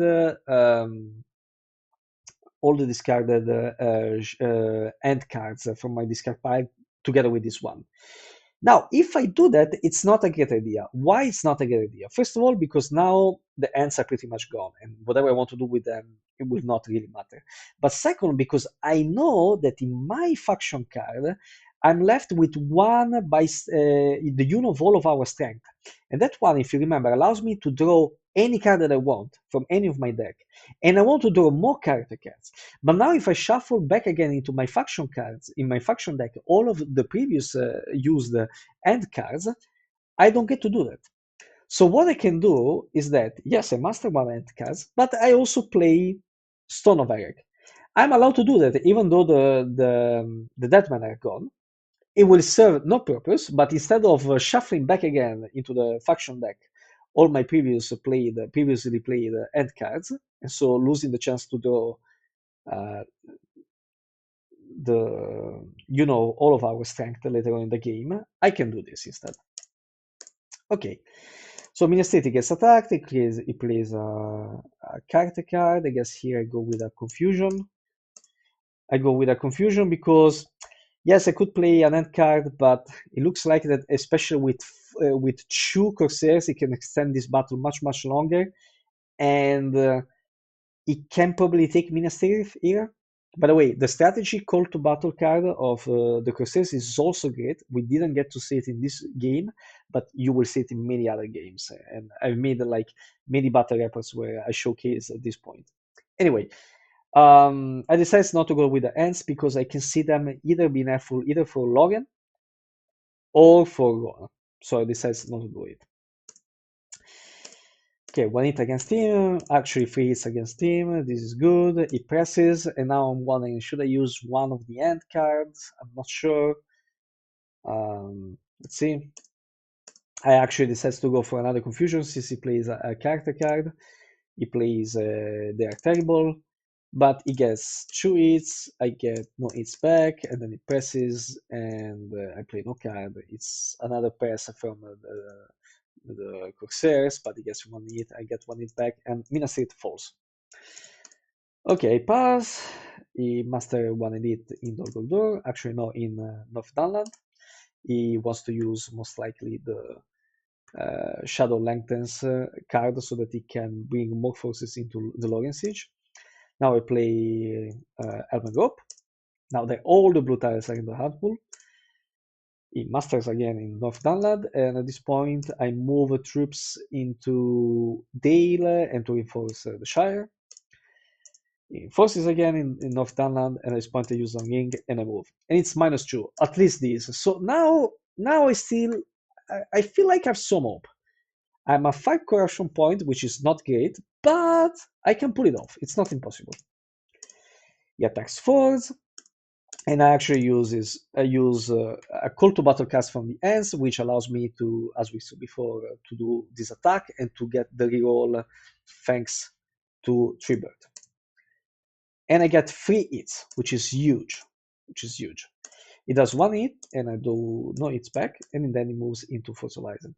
Funny thing, already mentioned by Van Allen, it actually makes more sense in WOME to leave Orphanc completely empty and to put all of your armies in Fossilizing. Because the ants cannot just jump. It's not like in the base game that you can directly attack Orphanc. You have to go through Fossilizing. But if you have armies here, I cannot get through it, so I cannot get my ants inside of Orphanc. Plus, I need an extra ant if Orphanc is empty, because I physically need to move one ant from my ant wood inside of Orphanc, instead of making an attack into an Orphanc. And this requires one extra ant. It's a little bug of this WOME version, but yeah.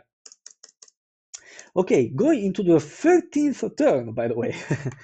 We have for the shadow player Grond, many kings, and all with great host, and also black cells. Black cells also pretty interesting. Not one of the strongest cards from the shadow faction deck, but pretty interesting. But at this point, not that useful. Gondor is completely conquered, and the Fellowship is in Mordor. Here, what you discard? I don't know. I don't want to think too much now. 3 people play draws the Great Company,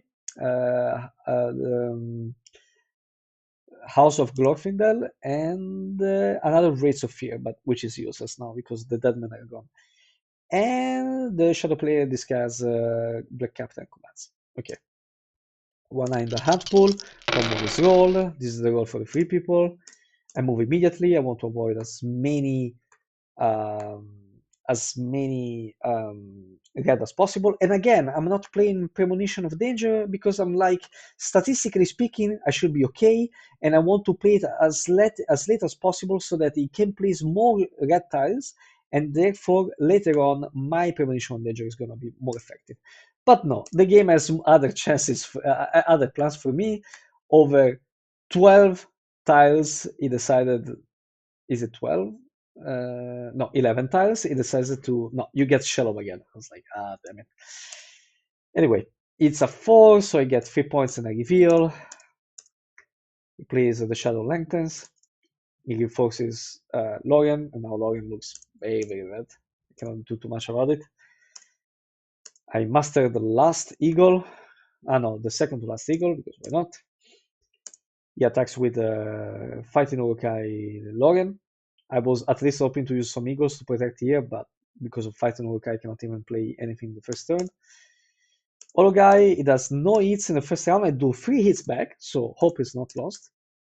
And then in the post, it does 1 hit. Now, in the press, I decided to use no cards because I think in my mind, with also the help of the downlandings, that this is gone. And I should rather keep my eagles to defend Dale, because I think at this point, okay, the shadow player is going to take Loyal, and he is going to get to 9 victory points. But he needs 1 last victory point, because Helm looks very bad for him. And going to Woodland Realm, yes, it's possible, but a mini master is going to take in many actions. It's not evident. Now, he can take the last victory point either in Dale, or in Edoras, or in the Shire. But either of these points are very easy for him. And especially if I have eagles here to protect Dale, I would rather keep them to protect this situation in the north. So I play no cards. He plays what's the translation here? I cannot remember. It's something folk that I cannot remember exactly.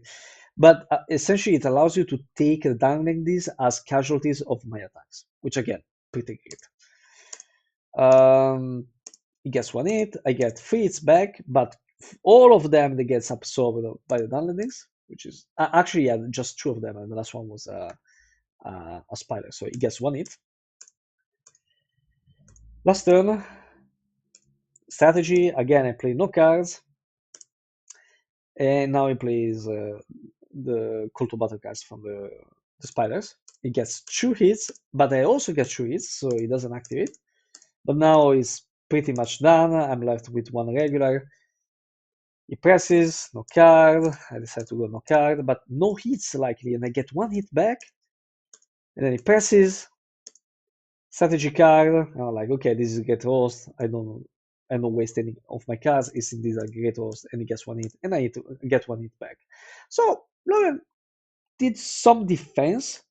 Maybe if I use the Eagles, I could have done some more damages to him here, but it was not that clear because you have to roll sixes, and it's not given. And also, if I move all my Eagles here in Lorien, then from that position, they cannot defend any more Dale or Woodland here because they are one region too much far away. So I decided just to capitalize to all of my defenses on the last point. Now I master in Western Net, in Nedoras. He attacks Western Net, and now I use at this point the ends because probably these are the last chances that I can use the call to battle cards because later on probably they're not helpful and I didn't draw March of the Ends. So I'm going and I do 2 hits and it does 2 hits as well. I do no hits back. And now at this point I need to attack in Western Net from Helm's Deep to prevent the capture of Edoras. Attack Western Net and I use the last end from the Antwood and now also the ends are gone. And I do 2 hits and yes. And one more and one back. And then I press this, it retreats in Eastern Net and I go into Western Net. It masters some more downlandings in North Dunland and South Dunland. I pass. It plays Alfox and Goblin Man in Vale of Carnan. I master in Woodland Realm. At this point, he attacks Dale. And he plays no cards, and now I'm using the Eagles not to cancel Nazgul leadership because there is none, but at least to make some more rerolls after the combat. He does 1 hit, I do 1 hit back, and then with the Eagles I get none, and I actually lose 1 eagle because of the 1. So too bad. He presses. I'm not sure if I want to stay or not. Now, if I move back, then I need to use 1 ring to take back Dale. And I don't want to do that.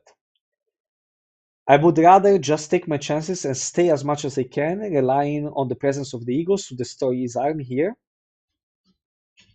And then hopefully I will use the ring to hide the fellowship.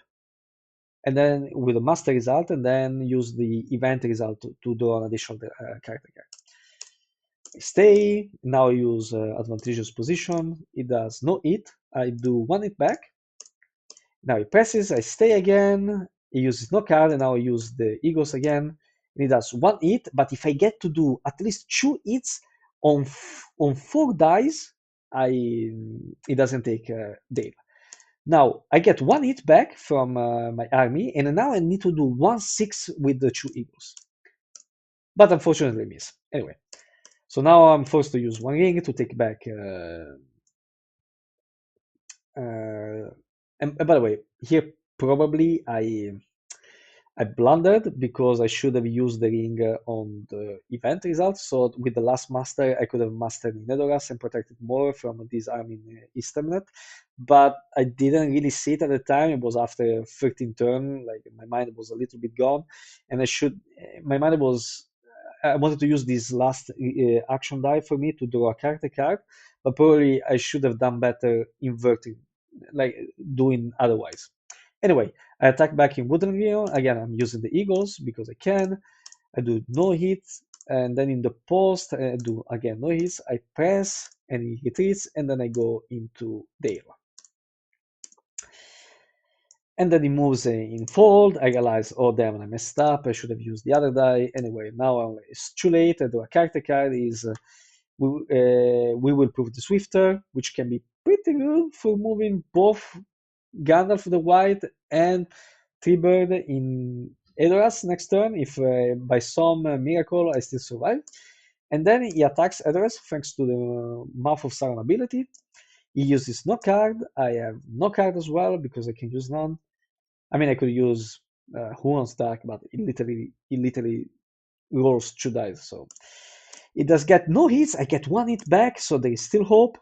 And now he presses, and I need to stay, and I cannot play any card, and it does one hit, but I also did one hit back. And so Edoras gets not conquered, and we still keep going. And now it's very not clear for him to get the last point because Shah is very difficult. Dale is very difficult, and Edoras is extremely difficult. Thanks to Run Out War, I can master a bunch of elites more. I have a Gandalf the White, I have Treebird. This game can keep going on much, much longer. Now we go into the turn 14, and he draws Cruel Weather, Ill Trolls, and Death to the Fokker. And I draw. What did I do? The Western Way, pretty cool card. This is one of the reasons why you want to play WOME. Unfortunately, this game we didn't saw it play, so that you can move the Fellowship. There is an additional way for the Fellowship to get to Mordor, which is not through Moria, not through the High Pass, but through the sea. But either way, doesn't matter for this game. And I drew also Imri of Dolabert. And finally, March of the Ants, but the Ants are gone. It doesn't really matter. And here, I guess I discard. I don't know. Yes, I will go on. Fellowship is okay. One in the handful. 2 more gets rolled. This is my roll. Not great. I wanted to move more, but all this master can still protect me in Edoras, so I will take it. I hide the Fellowship. More Darlings mastered in North and South Dunland. I bring the North to war because these are many master results, and if he has some crazy trick, thanks to which he can take Dale, I want to prevent that. It goes into a new power is rising. I master the last eagle. Now all my factions, these are my 3 last eagle of the game. That's it. He plays a new power is rising. I master one elite in Helm's Deep. He moves troops into Fold and into the Gap of Rohan. I move into Edoras, leaving 1 regular behind so that it cannot combine the forces from our tank and take Helm's Deep easily this turn. He moves troops into Force of Eisen. I master again into Helm's Deep. Helm's Deep, I think it's pretty good protected thanks to Huron's Dark. So I'm relying on that one. And also Shield Wall. And now he attacks Westernet from Force of Eisen because he doesn't see Helm's Deep like a viable option. No cars, no cars. He gets 1 hit. I get 1 hit back, which is great. And now I master the 1 more edit in Edoras. Now, from this perspective, and then he moves troops into Fold and he moves down in South Dunland.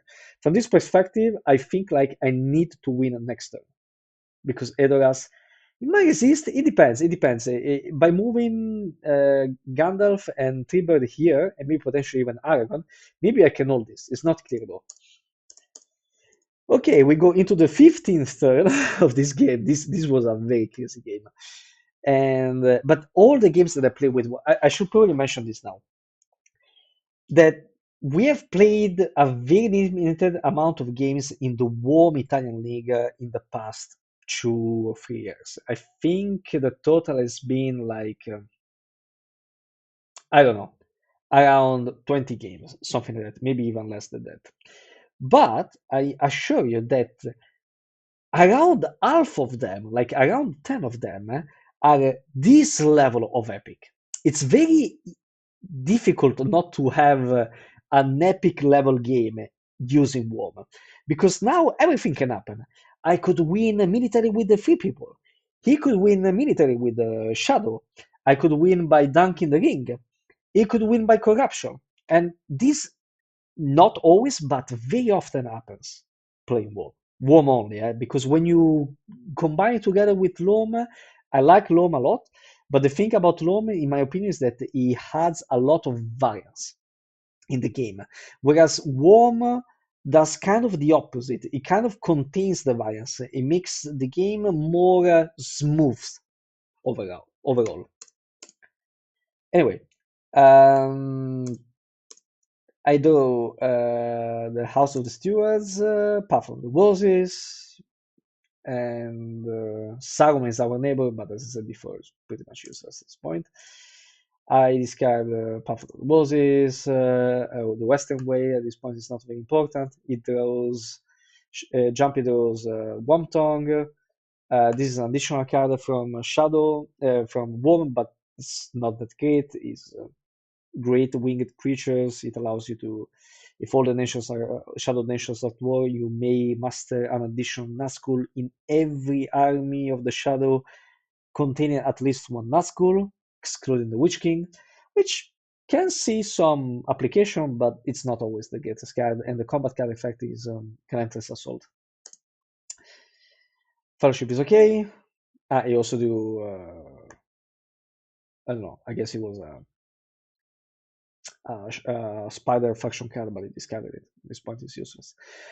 One eye in the hand pool, 2 more eyes rolled. This is my roll, and A wizard is never late. I'm not making Nor it. is he early. He arrives precisely when he means to. I do the quick math, and I'm not making it to dunk. It's very, very, very, very difficult that I do so, and I don't think the chances are on my side, and so I need to protect Edoras and move only once this turn. And now it attacks Edoras, but now there is the Witch King. There is Gandalf the White and Treebird. And Treebird, lo and behold, he not only is a companion on level 2, but also it adds 1 to the strength of the Free People's Army if it's in Fangorn, Orthanc, or in any Rohan region. So pretty good. Gandalf shines. I want to remove mostly of the Nazgul leadership. So he plays. This is the card that gave the name to this video. I don't remember the exact English translation again. I think it's something like tremendous rapidity or something like that.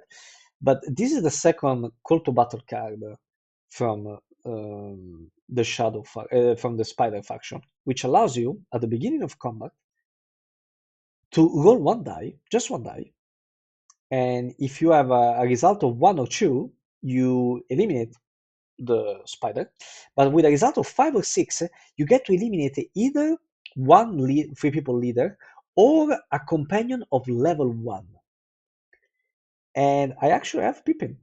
And this is kind of important because I kept in my hand specifically for this kind of battle 2 Brave Stands, which in this case normally would reduce, since I have Treebird, Gandalf the White, and Pippin, it would reduce his total number of attacks to 2. But if he gets to eliminate my Pippin, he actually can roll 3 dice. So pretty good. And it does the pre-roll. Now, actually, I realize now that he did a mistake. He should have rolled only 1 dice. Here, he did 1 roll for each of the Shadow miniature, but it's okay. It didn't really affect the game that much. So he takes 1 companion, and he takes Pippin. And now I roll 6 hits, so Edoras is fine. I move to the Fellowship. It's a 9, and I go to 11. I'm like, oh no.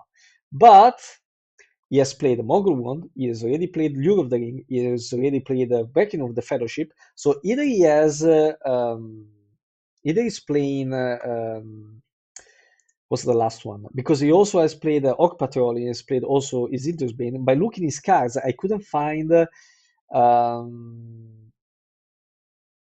Evil Thing. No, it's not Evil Thing. It's Foul Thing from the Deep. Foul Thing from the Deep is the only remaining card in this deck that can do to me corruption damage. And if I'm revealed, that's bad because I cannot reveal with Gandalf with Gollum to absorb 1 corruption point. And now it does 1 character card and it does 1 red tile, but I don't know what he has done, so I need to use 1 ring here to hide the Fellowship to avoid that scenario. And now it puts in another elite in Orthanc. I draw another faction card, and finally I get the Union of all of our strength, the one that I was looking for. that I put it there, if you remember, in the in one of the very first turns of this game, because I knew that later on in the game I will draw it because it's gonna be at the end of my faction deck, and I needed to draw faction character cards.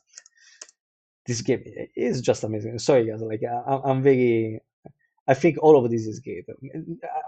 I'm sure that many people will not be interested in all this tactical approach, but for me, this is the greatness of this expansion.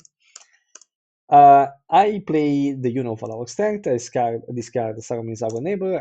I draw a character card, and it's Athras. Perfect. Now, some movements of troops in Force of Eisen and Gap of Ron. I master again in Helm's Deep. And now he uses one ring to draw a character card, and he draws in the Barrow of Moria. Not really helpful. And now I master again one regular in Dale and one leader in Edoras, because now I'm just left with one regular for Ron. So yes. And now he plays again. They kept on moving. Yes, that was the translation. Okay, we get into the 16th turn of this game, this very crazy game. And now I draw swifter than any wind, or quicker than any wind. I cannot remember the translation. There is another way because it was the last remaining card in the character deck. And Faramir's Ranger. Now I don't remember what I discard. I think I discard Faramir's Ranger and the House of the Stewards, because all of the remaining cards, I think they can be very powerful combined with the presence of both Treebird and Gandalf, especially since I have We Will Prove the Swifter. And Shadow draws Give It to Us, Monsters Roused, and I guess Sevens of Sauron.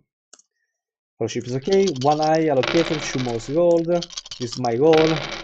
And now I need to play Athras. Now I have a tough choice because I have 3 movements. But if I just move here, it's a death sentence. So one movement is going to be done thanks to There Is Another Way. But I need to understand if I want to give priority to Premonition of Danger and Athras. And probably I did a mistake because I took my chances and I played Athras. But probably I should have waited for him to play his Give It to Us, and then finally play Premonition of Danger, potentially get rid of one red tile and then move. Either way. Now I play Premonition of Danger because I'm hoping now to resist another round, which is crazy, but it's still possible. Like I can still see the 3 people resisting another round. So I play Premonition of Danger now, because I have to. And I actually draw potentially an eye. An eye is good to remove, so remove the eye. But I was hoping one for the red tiles. But still an eye is good because an eye would kill me in this situation. In Master against the Northank, I discard the recruit faction because I cannot recruit any more faction at this point of the game. In Master again in Northank. At this point, I Master again in Helm's Deep and in Dale. He moves troops into Force of Eisen, and now here I do another mistake. I move into Western Net because I'm thinking if you're trying to attack Helm's Deep, I'm going to put a lot of pressure on you there. But Helm's Deep is definitely going to survive this. I mean, definitely you never know, but there are good chances. And by doing this, I'm weakening my position on Edoras, so I should have never done this. And he sees the weak point, he attacks immediately Edoras. He uses, again, folk something that I cannot remember from the dell'Hobbit. He gets 1 hit, I get 1 hit back. And now I'm attacking Edoras back again. And he uses, again, the shadow, the spider call to battle cards. And he actually takes this time, okay, he should have rolled only 1, but with that 1, he actually takes me another leader. So this is already 2 leaders taken by the spiders in this game. I do my roll, I do 2 hits. And he does 1 hit back. Now I'm pressing. By the way, I'm rolling 5 dice because of Treebird, don't forget about it. I press again, he stays, he plays this draw now, Dragon Despairs, he forfeit 4, so I do 1 hit, he does 1 back, press again, he stays, no cards, and he plays again the same call to battle cards from the, the spiders. Uh, Again, he should have rolled 1 here, so he took 1 more, but okay, we counted it, he took 1 more spider, and I do final my hits, he does nothing back, and now, yes, I destroy all of his army Nedoras, and I take back Nedoras. Unfortunately, I paid a high price for this, and now he sees the weak point, he moves to Western Net, and I try to move, because I need to try to move, and it's a chew. Now, I forgot that I wanted to move with there is another way, so I still be alive. I would be at 11 points and I would be revealed. But I just realized it later, but I told him, okay, just for the sake of it, since we played so long, let's see what would have happened in Nedoras. Let's see the attack in Nedoras. And actually, the attack in Nedoras, because of my stupid move in Western, goes pretty smoothly for him. I play a Brave Stand. He has a heal to, he has a We Come to Kill. He does 1 hit. I do no hits back, despite all these rolls. And with the post, he gets 2 more hits, and so now it's pretty much done. So I think even with the 2 extra leaders, it wouldn't really matter the situation. I play my Huron's Dark. He plays a Hold Hatred, but it's over. Yeah. And he wins even military. So even by playing there is another way, yes, this wouldn't be a corruption victory because it would be a 11 revealed on the last step. But yeah, anyway, he did the military because of my mistake. And maybe he would have won regardless. Maybe there is a chance he would have won regardless, even without my movement. But either way, so epic game of WOME. Every time I play WOME, like 1 game over 2, I would say this is my approximate statistics, is this level of epicness. Grateful for Giampy to have played with me the first game of the WOME Italian League 2026. I hope this game got you a little bit more interested in WOME. If not, it's okay. We will see the few passionate of WOME, which is me, Vanali, Markem, Giampy, other people who will still be playing it. And yeah, I hope you had a great time, despite this video is longer than usual, but I really wanted to make a very dedicated insight with a great game that I played recently for WOM, since I think it's very rare to find this kind of content anywhere online regarding this expansion.